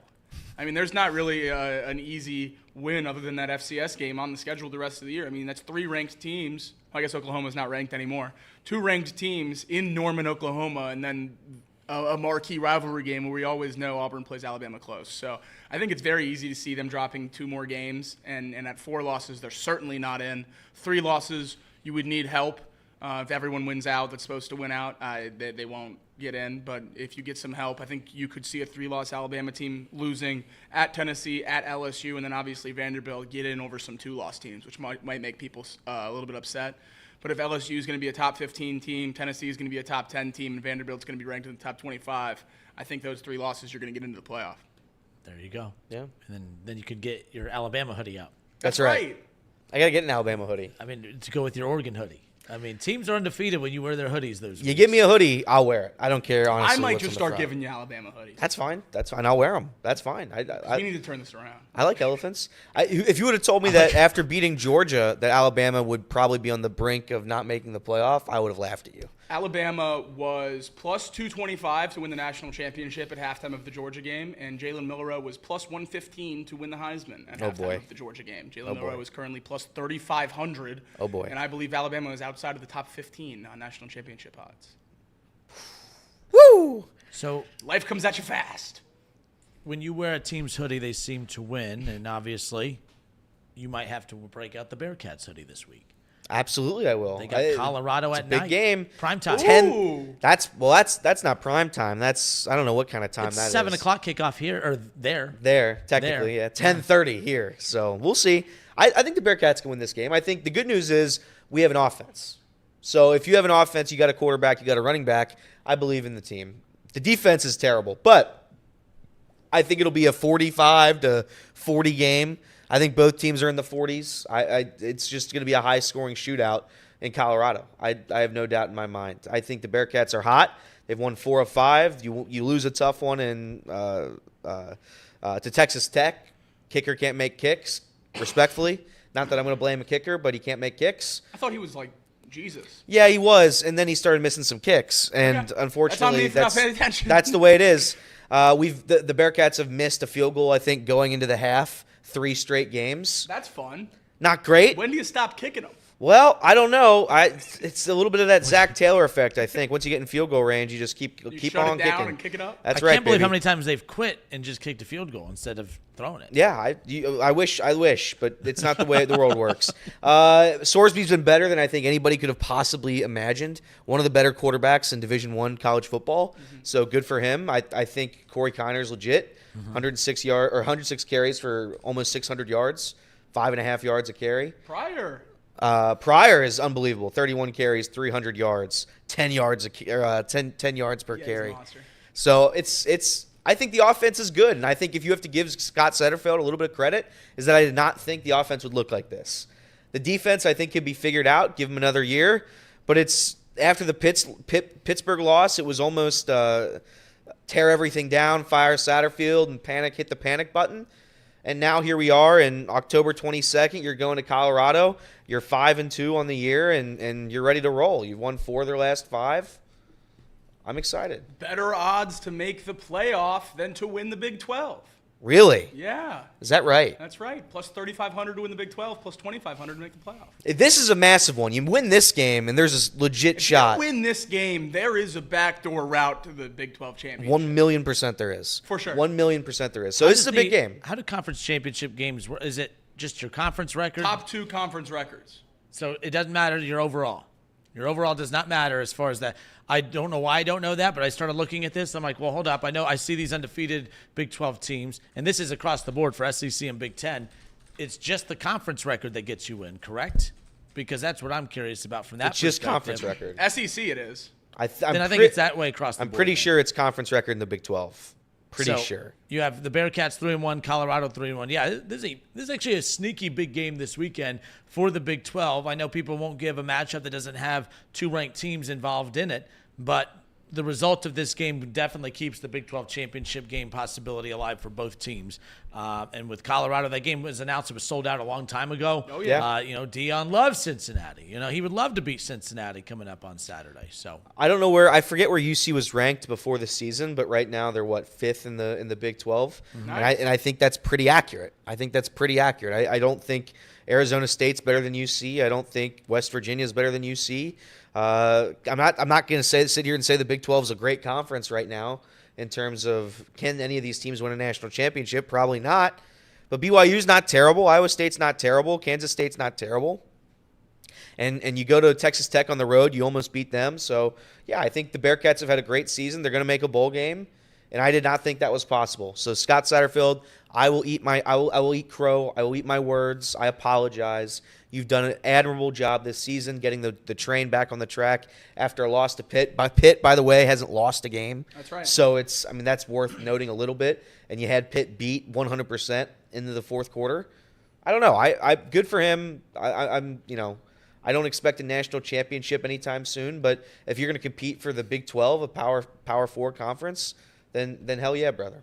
yeah, Power 4. That's right. I need you to remember that, That's right. Jacob. That was the Power 4. one part of your argument that everybody just Once you did that, it didn't matter what you said. because it was such an easy rebuttal. It was like you don't even know what you're talking about. And that's true. I rarely do. But you see, this is a huge game for them against Colorado in Folsom, and then at Iowa State, at Kansas State coming up as well down the stretch. So they're going to have to play that top end of the Big 12 here soon, and they're going to have to go on the road to do it. So we'll see what happens. But before the season, I said that they're going to be fighting to make a bowl game, and that couldn't be further from the truth. I think they're going to – you're 5-2. I certainly hope you make a bowl game at this point. That would take a crazy collapse. But it's been a great season. Sorsby's been better than I ever expected him to be. Yeah.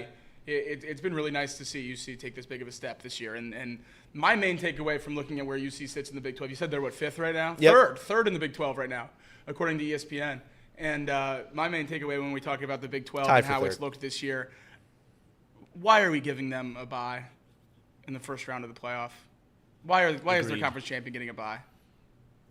We should not have locked those 4 byes in to conference champions, not the top 4 conferences. The ACC champion's probably not going to deserve a bye unless it's an undefeated Miami. And then the Big 12 champion certainly doesn't deserve a bye. It's going to be the 10th ranked team in the country. So I don't know why we did this. We're going to see already in year 1 that 2 conference champions certainly don't Guaranteeing a deserve it. spot in the playoff, no problem. Obviously. Needs to be. Absolutely. That's easy. Ridiculous that a team like BYU, and they're putting together a great season. It's been fun to watch, but ridiculous that a team like that or Iowa State can get a first-round bye in the college football playoff. I don't think there's anything wrong with guaranteeing a bye to the 4 power conferences. Because what's the point of joining? You're trying to get those teams to join, right? I would say you want more teams in those conferences. Well, Pac-12 will take the Big 12 Sure. bye when they get that conference started back up. Sure. I don't have an issue with it. I think it makes it fun, and I think it punishes teams like Notre Dame who want to be selfish. And I don't think an independent team should be able to do it. I think 2 SEC teams and 2 Big Ten teams should be able to get the bye if they're the 4 best teams in the country. yeah, there's certainly an argument. I would just say I think if you win your conference, I think having this reward is worth it. Do you think it's a reward? I guess that's another talking point about it. I think having a bye is a reward. You do? Yeah, I think do. I'd rather play. Really? I do. No, I think it's a reward. Taking a week off, it's college football. The season's no longer what with the 14 playoff is how many games? 15-0 as a national champion. Now it's 17-0. 17-0 as a national champion. So yeah, it definitely matters. Keep guys fresh. I like the aspect of getting to host a home game. Yeah. Like that's why like some of those, like if you get that first round bye, it's like I'd rather, again from a fan perspective, I'd rather have my team host a first round playoff game than. So will they host like Ohio State? Let's say they win the Big Ten, they get a bye, and then they host a game. Yeah, see, I'd rather. They get a bye host. and then you play in a bowl game. Yeah, see, I'd rather host. If from Ohio a fan State, perspective, I'd rather them if host. Ohio State is the 2 seed, or if anyone's the 2 seed, and Miami is the 3 seed, and they both win their first game after the bye, Miami, the 3 seed, will play the 2 seed in a home game in the semifinal because it's already locked in preseason that it's the Orange Bowl. How crazy is that? That is nuts. That is nuts. Yeah, I think bowl game traditions need to be wiped clean. I remember I made Utah fans mad. I didn't know they had such a big fan base a few years ago because I was mad when Ohio State Utah played. I think Alabama missed the playoff that year as well, and I said, give fans what they want. These bowl games mean nothing. At least put Alabama and Ohio State together in this bowl game, and instead they gave us Ohio State Utah. Yeah. Now it's a great game. Ended up being a great game. Cam Rising was only a 4th-year sophomore at that point. So I mean, it was many moons ago. No, but get rid of the bowl game traditions at this point because there's nothing traditional about college football anymore. So stop trying to pretend that you care about the traditions of the past when you've kicked those cans, down the road for many years now. But, last thing on the Bearcats on the way out. So they've surprised me at 5-2. I mean, I remember mocking them coming in. It didn't sound like the preseason. Press conference for why am I drawing a blank on the head coach? Satterfield, when he said, "Well, our goal is to win more games than we lose, and just to protect Nippert." That's all he cared about. And I'm like, "Oh, that doesn't sound promising. That doesn't sound like you know what I mean? Like most coaches, they're at least you can roll your eyes at some coaches who say our goal is to win a championship, but I mean at least they're out there saying our goal is to win a championship. Our goal is to win the Big 12. Our goal is to make the playoff. Our goal is to." Well, our goal is to win more games than we lose and, take care of our home field. That'll get people going, right? But they're 5-2, and their offense is one of the best in the country. Sorsby, again, you're only as good as your quarterback, and Sorsby has caught the attention of everybody. And I think that the future is bright with Sorsby at quarterback, no doubt about it. And I think that the offense has been a pleasant surprise because the whole thing about Satterfield was, well, he's your head coach because why? Because Louisville loved getting rid of him. It's not like they were sad about it. Yep. Cincinnati gets him. No one lost their mind and thought it was the greatest hire in the world. No one was excited about it. I didn't really know what the purpose of Satterfield was, but now there's a purpose. He's implemented an offense. He has a great quarterback, and now they have a shot. And they have a shot on Friday or Saturday night against Colorado, 10:30 Eastern kickoff. But the question I have for Jacob is, Cincinnati's changed the minds of many people. Are you one of them? No. And I guess we won't get to find out whether I was right or wrong because they're not going to fire Satterfield after this. So we won't be able to see if they can go hire a good coach because he's doing well enough to keep the job. So, see, even when you win, it was a silly take. Even when it was a silly take. Even when you win, you lose. UC's a solid program, and I think a lot of coaches would want the job. But that's just my opinion. It is one of those where Satterfield. It is funny, by the way, that Vandy is also good this year, or relatively good. Vandy's a much better job than Cincinnati. Well, some will disagree, and that some will be me. But, again, very funny that Vandy's good this year. Clark Lea leaving for UC? If they fire Satterfield right now? But that's such a crazy hypothetical. Well, it's an easy no. Well, it's an easy no because he's locked into his job, and the team's not terrible this year. Because he built him up quicker than Satterfield. Nonsense. This is nonsense. If Kentucky moved on from Stoops, would Stoops take the Cincinnati job? Do you think Bob Stoops is a good coach? I mean, I think Kentucky's a tough team. I mean, he's done okay things with Kentucky in the SEC when they're not a football school. They bring want up, him. That would be the same thing as Louisville, where you hire a coach from a Power 5 school in Kentucky and their fans throw a party as soon as he gets to Cincinnati. I only bring it up because another loss. Like now, I think Kentucky for a bit was doing some competitive stuff that had people's attention. For sure. Now that's kind of run its course. It's like, okay, that's cool early on. You get people's attention, Yeah. like, oh, look, they're doing this. I mean, imagine what they're going to do in another year or two. Well, they're doing the same things over and over. They're winning. They're shocking you. They get the Ole Miss win, and then they still keep losing to bad teams. They're not doing anything with the opportunities that are given to them, nonetheless. All right, this is Off the Bench, presented by United Dairy Farmers, Chatterbox Sports on YouTube, ESPN 1410 Wing AM in Dayton. Little news, not news on the other side, plus Bengals wideouts. They announced that, of course. I think we all kind of knew that for the Eagles game coming up this weekend, but a little Bengals-Eagles talk when we come back as well. More Off the Bench next.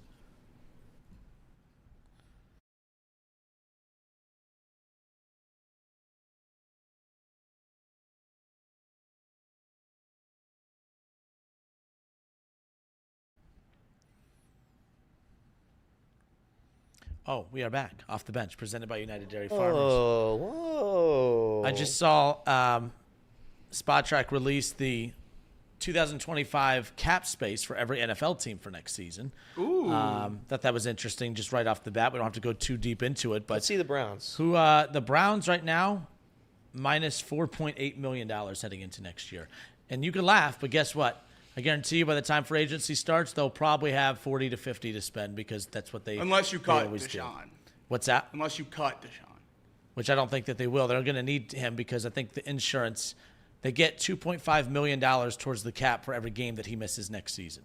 For every game? He is finally valuable to the Browns, jerks. Oh, there my you go. gosh. For every game he misses next season because of this injury, the Browns get $2.5 million per game missed added to the cap. You're going to give him that now, no, hold on. Tyrod Taylor Chargers medical staff treatment. Oh, Yeah. boy. Oh, boy. Get that little lung puncture. You can be like, hey, we'll stitch that Achilles right up and just tear it again. So it won't be added to the cap for next year. It's every game that he misses next year will be $2.5 million added to the 2026 season. Okay. I see. And that was part of that insurance. And I think they get like $12 or $13 million in insurance money right off the bat heading into next season, and then it's 2.5 a game after that. But yeah, the Browns and Saints. There's 3 teams in the negative: the Seahawks, the Browns, and the Saints. Now the Browns, I said, were -4. The Saints are -81 mil. Woo! -81 mil. Oh yeah, Alvin Kamara, I believe, a $38 million cap hit next year. Hit. I don't like the. I mean, again, I don't understand how the like everything, how it contractually fits. Like cap hits drive me nuts. Maybe it's because I don't understand them. But I feel like if you get a contract off your books, you still shouldn't have to pay for that. That drives me crazy. Now, again, I'm saying that because it really, obviously, being a Browns fan, of course, I would think that, right? But wouldn't you guys agree? I don't understand the purpose of a cap hit, especially if a team releases a player or trades a player. Even if the Browns found someone dumb enough to take Deshaun Watson, they still have to eat the cap hit, even if the other team takes on the full salary. It doesn't make. I hate that. I hate the cap hit. I just do. I feel like it makes sense. You are locking yourself in to pay a certain amount of a salary that you agreed to. Like they didn't agree. Like the other team trading for him didn't agree to that contract. But even if another team did take on his contract, even if he retired, well, they would take on the salary, not the guarantees though, and that's what the Browns would be paying. And they always roll it over. So and it punishes the Browns for doing the restructure. All right, I like see they what did you're with saying. Amari Cooper. I see because of the rollover, because they wouldn't take on. That's what's happening with the Broncos. And that's why you virtually can't trade Myles Garrett, is because the rollover for him, his cap hit over the next 2 years is like $41 million if you trade him. I also, yeah. No, I see what you're saying, because that's what's happening right now with the Broncos, because that's why the Steelers have Because otherwise Russ would literally just have to sit on their bench. Like if you had to take the whole $42 million cap hit, there's not a team in the league that would trade for him. And that's you why talk about trading Deshaun to have part of that cap off the books. He's going to hurt you no matter what. No one would take that full thing, though. So it gives the team that gets a bad contract somewhat of an out while still incentivizing the other teams to go get players, I think. So let me ask you, because now before Deshaun got hurt, I just said, you got to pay him no matter what. Just sit him. Just sit him. Who cares? Yeah. You're going to lose with him out there, and you think you're going to lose without him, but at least give yourself a chance by losing without him by going to a different quarterback. And I think I don't think it's as bad eating that money and him sitting the bench. I think the Broncos look way worse. If the Steelers go on to win the North and the Steelers go on to get to maybe an AFC championship game, that's why I'm still at it. I think the Broncos deal was way worse, especially if the Steelers go on to win and the Broncos are paying their quarterback to lead them to an AFC title. What is worse for the Denver Broncos? Yep. The Steelers going 12-5 and winning the division, 3 seed in the AFC championship, losing the AFC championship, or Russell Wilson leading the Steelers to the 7 seed, finishing 1 spot ahead of the Broncos and keeping them out of the playoffs? Which one would be worse? I think knocking them. You're right. Oh God, what is worse? If Russ knocks them out of the playoffs, playing for another team in their conference, and you're paying him $40 million. And that is why I kept saying, and for one, because the Browns couldn't. I mean, we knew with Russell Wilson there was something there.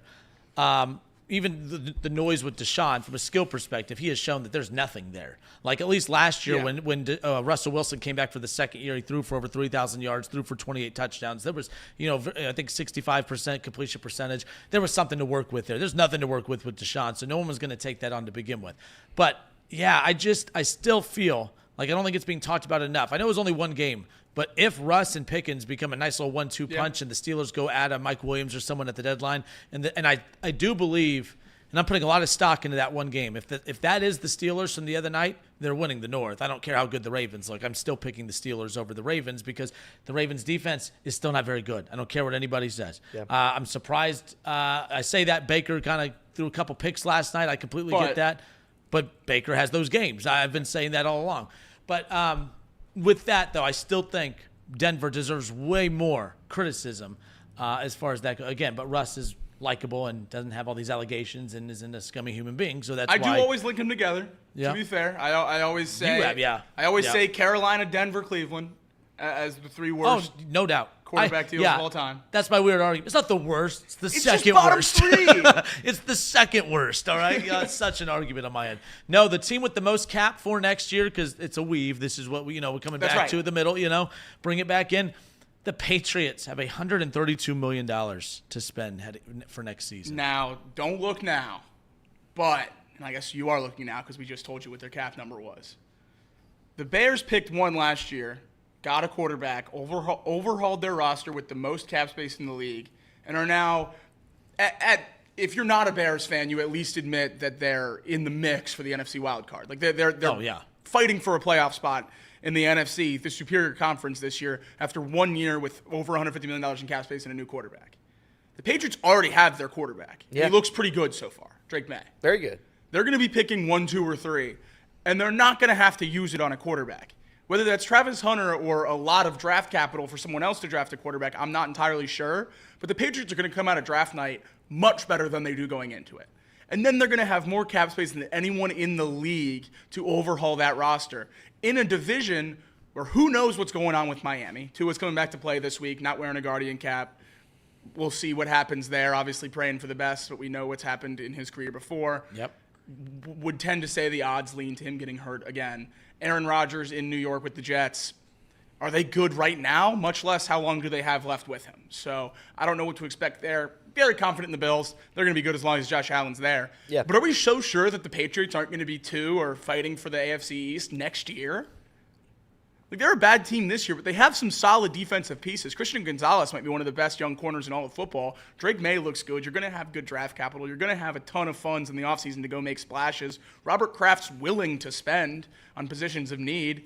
You just have to convince people to go play for Gerard Mayo. We'll see if they're able to, but it's going to be a really interesting offseason. They're a team to watch. What if Belichick just retired for a year? He didn't really retire. They parted ways, but the Mayo thing, did you see the beef between the two? Mayo called his team soft, and I guess on the Manning cast, you had Belichick say that team's not soft, and he defended those guys.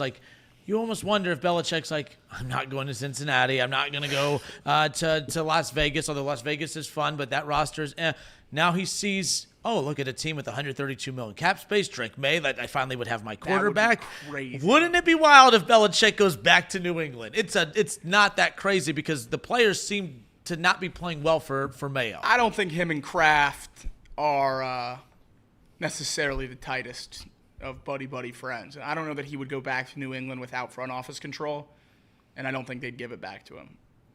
Or I don't think he would have left. I still think that Kraft is probably mad at him that whatever happened with him and Brady got in the way of Brady staying in New England and helping getting another championship there.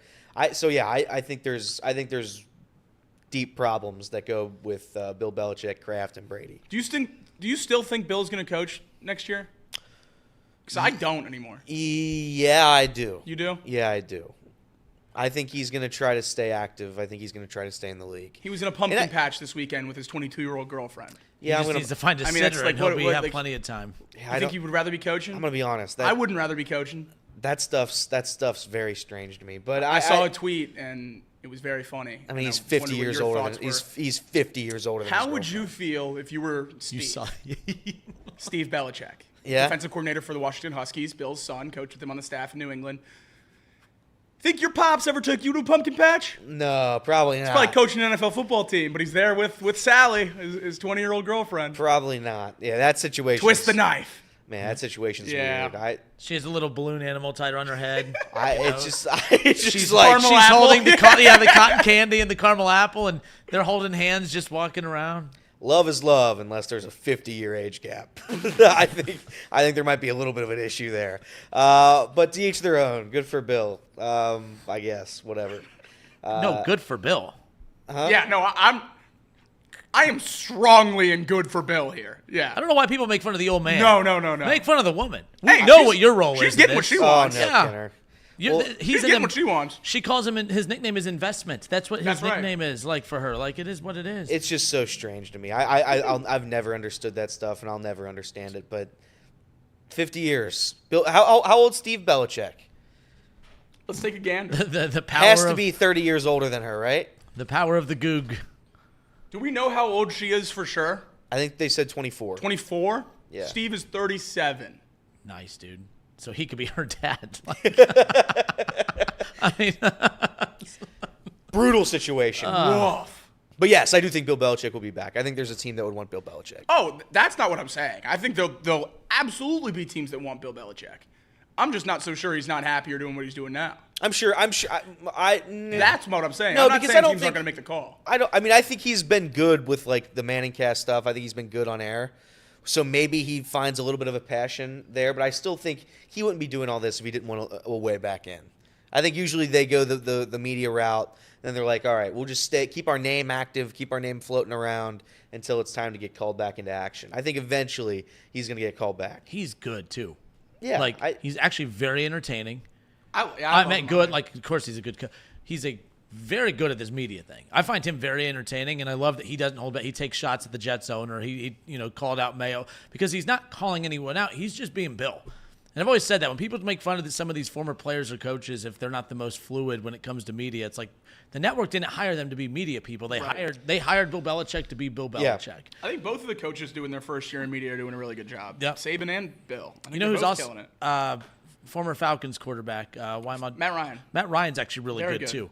He doesn't have a personality, but he's very buttoned up. I think he does a good job. Last thing on this, again, on the cap space for next year, because many people believe the Bills could be the team that Bill Belichick goes to. I don't know if that's a good situation. Yes, you have Josh Allen, but the Bills only have $10 million in cap space heading into next season. Not saying they can't restructure some deals, but look how desperate. They were desperate. They were desperate to get Amari Cooper. You gave up a third. I know he caught a touchdown. They have him for another year, right? They have him for another year. But a third rounder. No, just the one.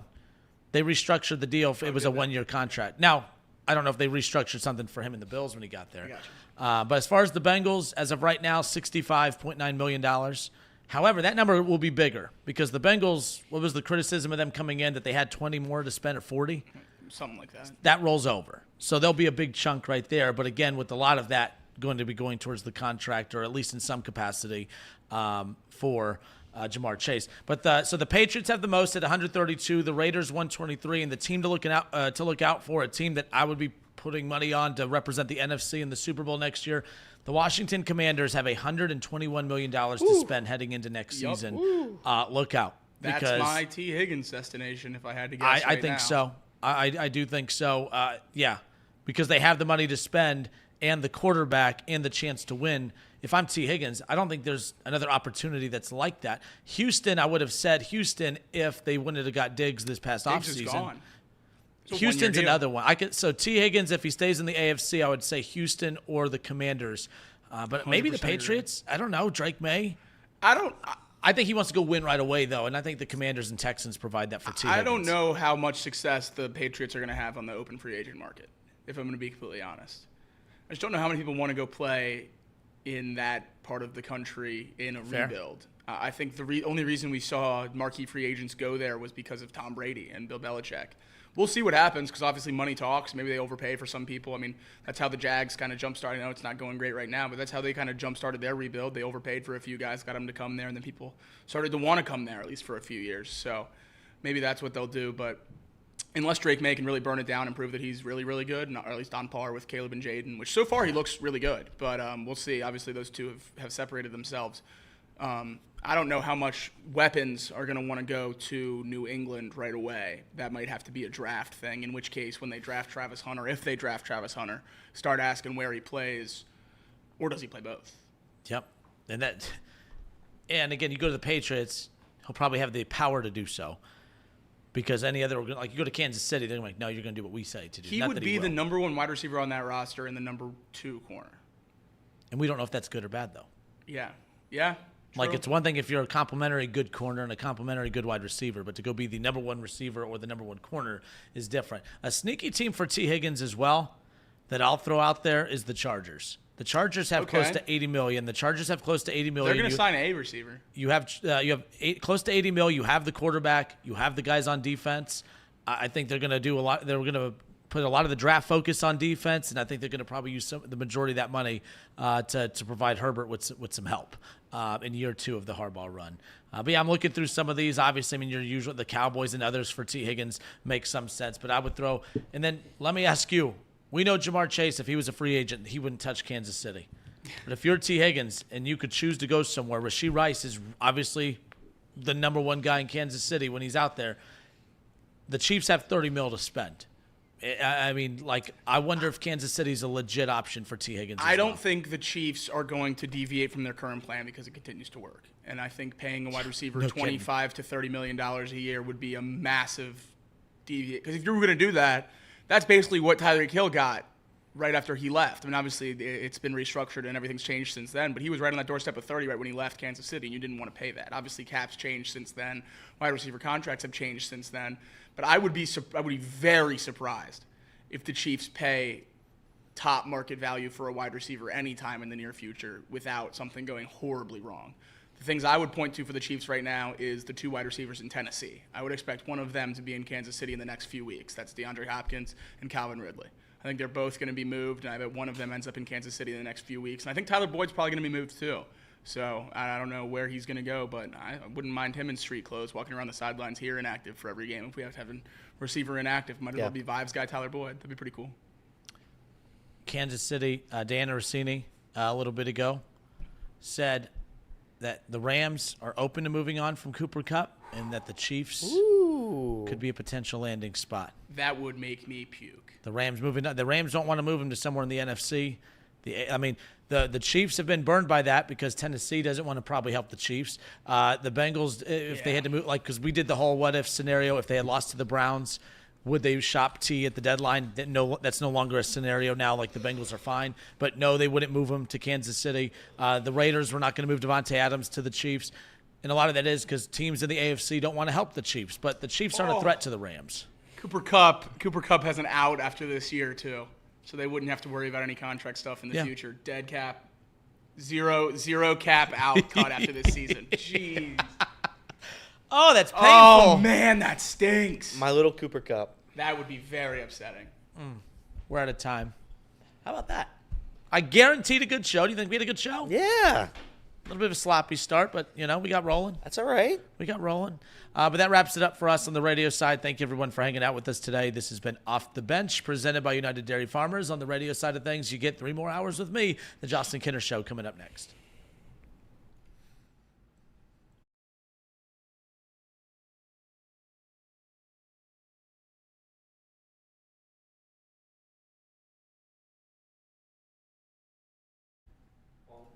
All right, cool. I've been really wanting another donut.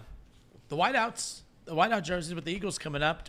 What's the record with those? Do we know we were that? talking about that earlier about the Good question. the It's whiteout good. for, of course, the stadium, but I think for the it's good. jerseys. Let's look it up. I mean, they beat the Jags with it. The Cincinnati Bengals record with their white jerseys is 13-19. Is that right? Since the white helmet, they're 4-0. Okay, since the white helmet. White helmet white jerseys, outs, they're 4-0. Because our color rush jerseys were white too, right? That was the initial white helmet. Okay. When they beat do they do the special jerseys in the playoffs? You can't do that in the playoffs, right? No. Well, you can, can't? but you have to get clearance from the league. So Really? wear what the hell you want. That's the dumbest thing. The league is I annoying. disagree. I very, very, Imagine very the much like wideouts. forcing them to wear regular uniforms in the playoffs. Very much. Really? Like it. Yeah. I guess I'm saying that as if I'm like, let them wear whatever they want, but I hate the NBA. Yeah. I hate what No, they've done with the NBA. I think that college football should mandate no alternate uniforms in rivalry games. Look at that. I've just changed sides in mid-argument. All right, I'm with that. I guess because as much as I always throw shots at your team, I love the whiteouts for the Bengals. The only jersey that I think I would like, the only jersey I think I like more, and I don't know if the Vikings have done it yet, but when they released that that white helmet with that purple, like shaded gray around the horn, I was like, man, those look pretty damn cool. Yeah. I still think I would roll with the Bengals because I think the orange helps it pop more when they do kind of complement. I like the white jerseys better with the orange helmets. Really? Mm-hmm. Okay. Than with the white helmets. Fair which enough. I know is not a popular take. I like the all white. But it's just me. But They're yeah, great. They're great. That would be neat. But the Vikings was. But no, like the NBA, I can't stand when it's weird. I tune in especially a playoff game. This is where, okay, I'm with you now. In the playoffs, when the Celtics would wear their all black jerseys, that drives me nuts. Like, Celtics basketball is when you're on the road, you wear the green. You wear the green. And at home, you just wear the white. Like when the Lakers and Celtics play, I can't stand tuning in and the Lakers are doing their all purple jerseys and the Celtics are doing their all gold jerseys with the green trim. And I'm like, what are we doing? I shouldn't care this much about that stuff, but I do. Also, Lakers, can we stop with the highlighter yellow and go back to what the original Laker yellow was, the gold was? The Celtics, same thing. It's like, I know it's a green screen behind Jacob, but the green I'm looking at, that's not Celtic green. That's not Celtic green, but it is. That's the color of the Celtic jerseys now, and it drives me nuts. Did you like Jolly brings it up, the leather helmets from Adored. I thought those were fantastic. Oh, People dunked on them, and I'm like, beautiful. I love the purpose. I mean, they serve the purpose, and I thought that was pretty cool. How many times have we seen these loser schools try to do leather helmet throwback games and just throw out a brown speed flags? These guys hand-painted leather helmet. It took like 2 hours per helmet, 2 hours to paint per helmet. It was awesome. Oh, it was beautiful. Love to see it. Mark Fetters puts it in the chat. I'm surprised we didn't spend more time on it. I know this is an NBA show, but NBA tip-off tonight. Year 22 for my sweet Pookie, my king, LeBron James. Love him to death. Smooch, smooch. Go get it, 23. So Ken Griffey Sr. and Jr. will be in attendance as promised. I did see that the Shams, now with ESPN, by the way. That's right. He put out Do you think it was in his contract negotiations with ESPN to have breaking news by Shams Charania on the graphic? Because they didn't with Woj, and now it says Shams Charania on the graphic. Oh, does it? Yeah. Oh, those two had a little beef. Those two had a little beef, too. Did they? Yeah.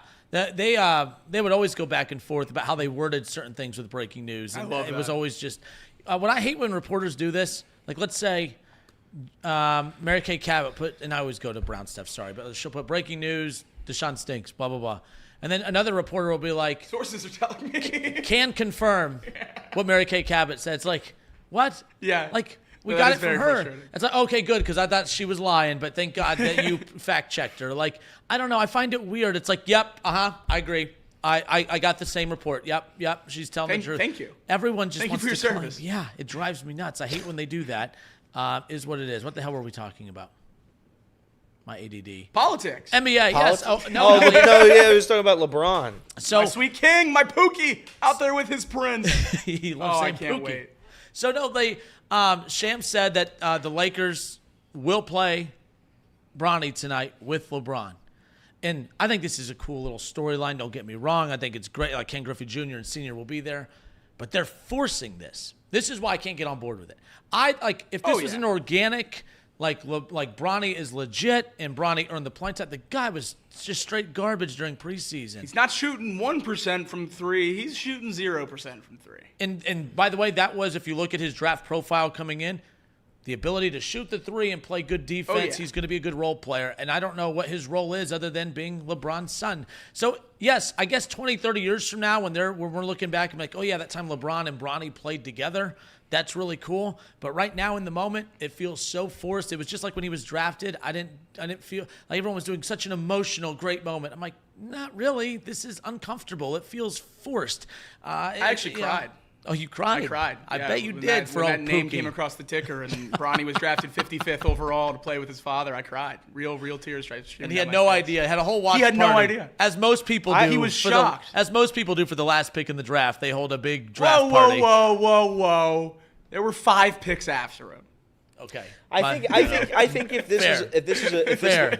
this wasn't LeBron James, if it was somebody else, nobody would care. I don't mean to disrespect the NBA, but NBA regular season games don't matter, especially early on. Joel Embiid has openly said he's just not playing back-to-back games anymore. That was so funny. Yeah. So that time's done. a top 10 player in the NBA saying, you know what, good chunk of regular season games, I'm good. If An we're not in the MVP. playoffs, whatever. An MVP. An MVP. Like it's just if he wants to go out, make a spectacle of it, bring his son out, let him score a point, I don't care. They are going to get a picture of Bronny ooping it to LeBron. That's what they're waiting for. And when that happens, Bronny will go back to the bench, maybe the G or D League, whatever it's called now, and then he'll play there. Maybe in 5 years he'll come back to the league. But you can't. But who You cares? can't only play Bronny for the oop in the picture, though. Yeah, you are. You have to play him more so it doesn't look like you're just playing him for that. Because you are just playing him for that. You are just playing You him have for to that. play him like 10 to 12 minutes a game for like a month. But what if the game's close tonight? What if it's close tonight? Who and cares? We're under 3 minutes, and then they sub Bronny in. Like, what are you doing, hope he makes it JJ Redick? I hope they what do. are we doing? Because again, I just don't mean to be disrespectful to the NBA, but who cares? There's how many teams make the playoffs? 30? All 30? I think it's legit. No, there's 30 teams in the league, and 20 of them make the play-in. So it's 10 almost teams in each conference make the play-in. like as long as you're not the Pistons and you win more than 10 games a season, Shout like, out Jimbo. you have a solid chance to make the playoffs. And at that point, who really cares? It's the NBA playoffs. Anything can happen. Lions So- are on the Pistons' heels. This is just how this is just how I've felt about the NBA for a couple years now. And with the expanded playoffs, it's almost like it's worthless. No, and also people will make a big deal about, oh man, this team, the Suns, they were a 1 seed. Seeding doesn't matter in the NBA anymore because the 1 seed doesn't represent the best team anymore. Like the Lakers have basically just had this whole mindset of we don't care how we get in the playoffs, we just make the playoffs. Yeah. We're not fighting for the 1 seed. You know, they're not fighting for the regular season championship, this, that, the other. The other thing too, to your point, Elliot, NBA tipping off tonight, they have the in-season tournament. And the whole purpose of the in-season tournament was to give something to these entitled millionaire athletes to try for. Like, oh yeah, well this game in November, December doesn't mean anything, but technically it does because you want to increase your seeding. It's part of the cup. It's part of the tournament to win some championship that they're going to go put on a colorful little floor that looks like some kid poured paint on and all this. Braun got one. Braun got one. Michael didn't. MJ right. didn't. That's right. I mean, MJ might come out of retirement just to go compete for one. It might get one because no one cares. Like, no one cares about that in-season tournament. So every time I watch it, I'm like, this is corny. It's cheesy. It doesn't mean anything. And it's just a reminder to me as a fan that, oh, yeah, they added this because these athletes don't give a damn and they're just trying to give them something to compete for because apparently generational wealth is just something not worth competing for anymore. I actually like the in-season. Am I the only one that likes the in-season tournament? I like the concept of it. I just because they said why they did it. It's like to motivate guys to play more November, December, to Elliot's point. It worked. It did work, though. Like, I didn't think it was going to work. I didn't think guys were going to play harder for that thing, but they did. I mean, they did. But remember, I think the NBA in-season tournament was somewhat more exciting than regular season games. I don't even know about somewhat. I think it definitely was. As long as you keep the players motivated to be out there, like with a financial incentive, then I think it's fine. So it was LeBron who came out and said, Told the back end of the bench. Is what? that what you're talking about for the in-season tournament? Yeah, like, well, maybe, hold up. It was whoever came up. It wasn't even a year before the in-game or in-season tournament started. He said whoever came up with it needs to be fired. Oh, yeah. And then LeBron's almost holding back tears, hoisting up the metal thing, a hunk of metal, whatever. Shout out Manfred. Shout out to Rob Manfred. But no, like, again, it's something for them to compete for. Fine. I guess technically it worked. You're right. But to me as a fan, I feel like that insults our intelligence that these millionaire athletes need to just constantly be coddled because the reason that everyone back in the NBA, it was tougher. It used to be tougher. It used to be this. It used to be that. They're not all wrong. They're not all wrong. Those guys actually did care more than I think that these guys care today. Not all. I think LeBron cares. I think these superstars care. But sometimes I think the superstars are the big problem too. Like Elliot said, Joel Embiid came out and said, "Yeah, you've seen the last of me playing on the back of a back-to-back, on game 2 of a back-to-back or whatever." That's wild. Would you rather see Embiid play on November 10th and 11th or in the Eastern Conference Finals? I would like to find out how Eastern Conference everyone Finals. used to be able to do this in the 80s, 90s, and 2000s. And Well, now did these you guys see- can't. People in the 80s, 90s, and 2000s weren't 7 foot running this fast, jumping this high. Did you see human the- body's not built to do all this? Then don't pay him. And that is completely Then don't fair. pay him. That is completely fair. Because he's paid. What's that, Elliot? Yep. What? Wait, what? Are you asking what my point that I was going to bring up? Yeah. So did you see the Kevin Garnett interview he had, or I guess him and Paul Pierce were talking about this? Yep. And it was basically just go play the games. Why? It's 82 games. It's your job. Go play the games. And he's right. I think, and I think in the interview he mentions like this is why you can't compare today's NBA to early 2000s, mid 90s. Mid 80s NBA, it's just impossible to compare because it's a completely different sport. It's a different game. It's different the way you prepare. It's different the way you play. It's just wildly different. And today's, it's like, yeah, we'll load management. You have to make rules now where you can't load management too much. You get a 20 load management game max that had to be enforced. Speaking of load management, because too many people were load management. See Kawhi's already out in disclosed amount of time? I did see that. Yeah, that's good. Yeah, he's still. Clippers are a sneaky team to watch in this Cooper Flag sweepstakes, number 1 pick in the draft talk. And important to remember as we watch them stink this year, the Thunder have their pick. Thank you, because I was wondering if you saw that story. Can you imagine if Cooper Flag goes to Oklahoma City with and they are Gilchrist Alexander? So good this year. Jolly says, are you saying there were no players like Embiid in the 70s and 80s? No, there were, but I'm they saying no. Yes, I'm absolutely saying that. No center in the league in the 70s and 80s was nearly as athletic as Embiid. Also, they also had to work second jobs, so it was or tough. could shoot the 3. Yeah, they had to work second jobs mostly. But in the 90s, 90s, those guys played hard. They didn't need an in-season tournament to motivate them. But yeah, but no. They had to play hard to get their $45,000 check. Yeah. Yeah. Speaking of that, WNBA. Oh, come on. I threw that off. I was waiting for it. I Come threw that off on. the backboard. Come on. That was How? like the D-Wade. That was free. Why? And I didn't know you were doing that, but Angel Reese living above her means. Is that where we're going? poor woman. I know. Poor woman. No, they all are, apparently. The WNBA Players Association has opted out of the collective bargaining agreement with the league and the players seeking higher salaries. That's great. I always seek a higher salary. Elliot, would you like a higher salary? I would love it. You would love it? What about you, Jacob? You'd like a higher salary? We'd all like I would be in on a higher salary. Yeah, and everyone wants higher salaries, but I think that when we all want higher salaries, we have a pretty good understanding of the economics and the business model of the companies that we work for to kind of have a good idea of what's a fair bump in salary to ask for. Like, for instance, working here at Chatterbox, if all of a sudden I found out that Trace was going to lose $40 million on Chatterbox Sports this year, probably not a good idea for me to go and ask for a raise. That's right, Kinner. But hey, you know what? Rules be damned with the old Women's National Basketball Association because they're going to hold out, basically, and there will probably be a lockout. They're saying that they're not going to budge on this. You're like, you had the most successful season you've ever had from a rating standpoint and a revenue standpoint, and you are still set to lose $40 million. The WNBA is going to they've lost $40 million this year. That's with all the eyes and all the attention on Caitlin Clark, and don't forget Angel Reese. That's with all the eyes on them.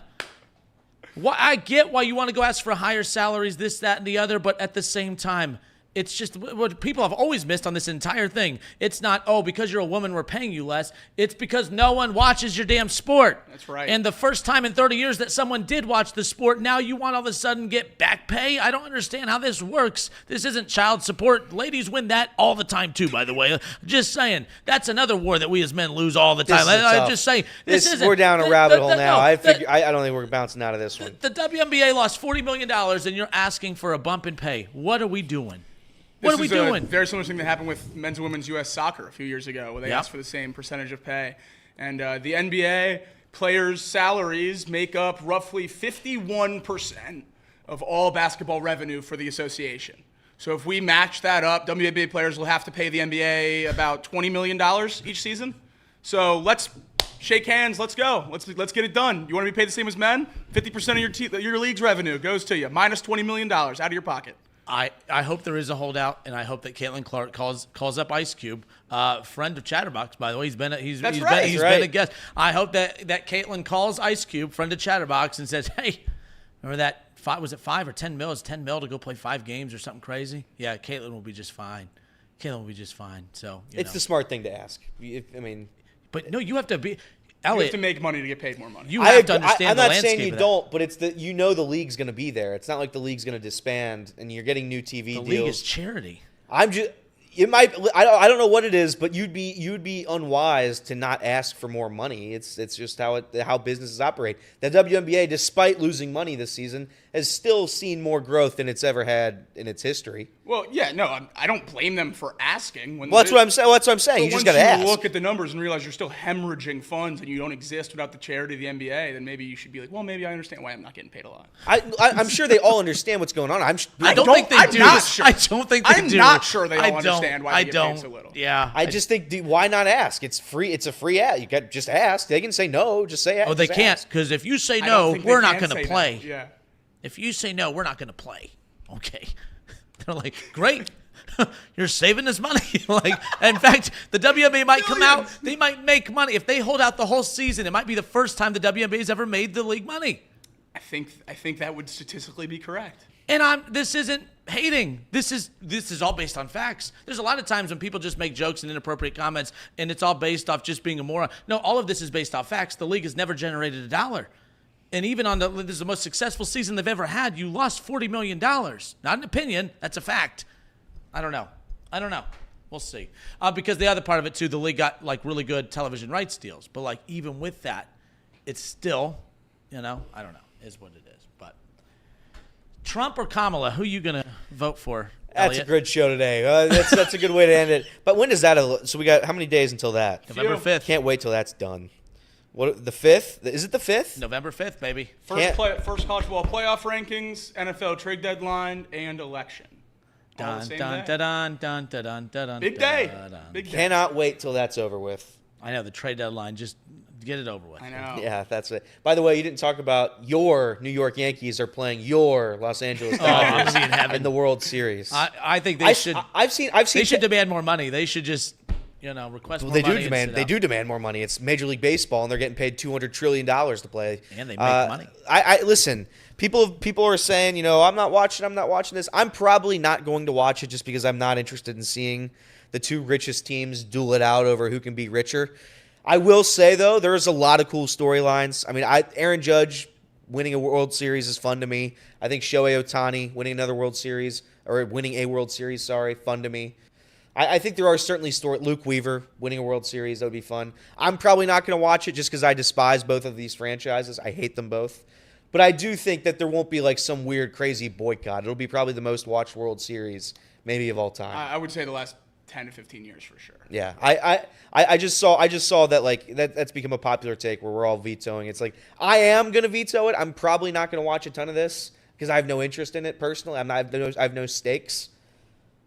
But at the same time, everybody else around the country is watching it, so it's an objectively good World Series regarding storylines and talents. It's the two probably best rosters on paper, two most exciting rosters on paper, two most well-known rosters on paper. So Reed points out a funny nugget from the championship series round. He said his favorite thing from the NLCS is the Mets and their fans acting like the scrappy little Mets couldn't quite get it done against the big bad Dodgers. Mets have the highest payroll in the league, so further. Like when Michigan State makes a run in March Madness with all the resources and money that they have. I don't think the Mets they won the division. Oh no, they didn't win the division. Phillies won their division. That's right, but yeah, that's the equivalent to my point. But yeah, all good. We're done. We're out of time. We don't need to start this. All right. $40 million. You lost $40 million. Until tomorrow. This has been Off the Bench, presented by United Dairy Farmers. And Elliot told me that he is going to vote for the Green Party.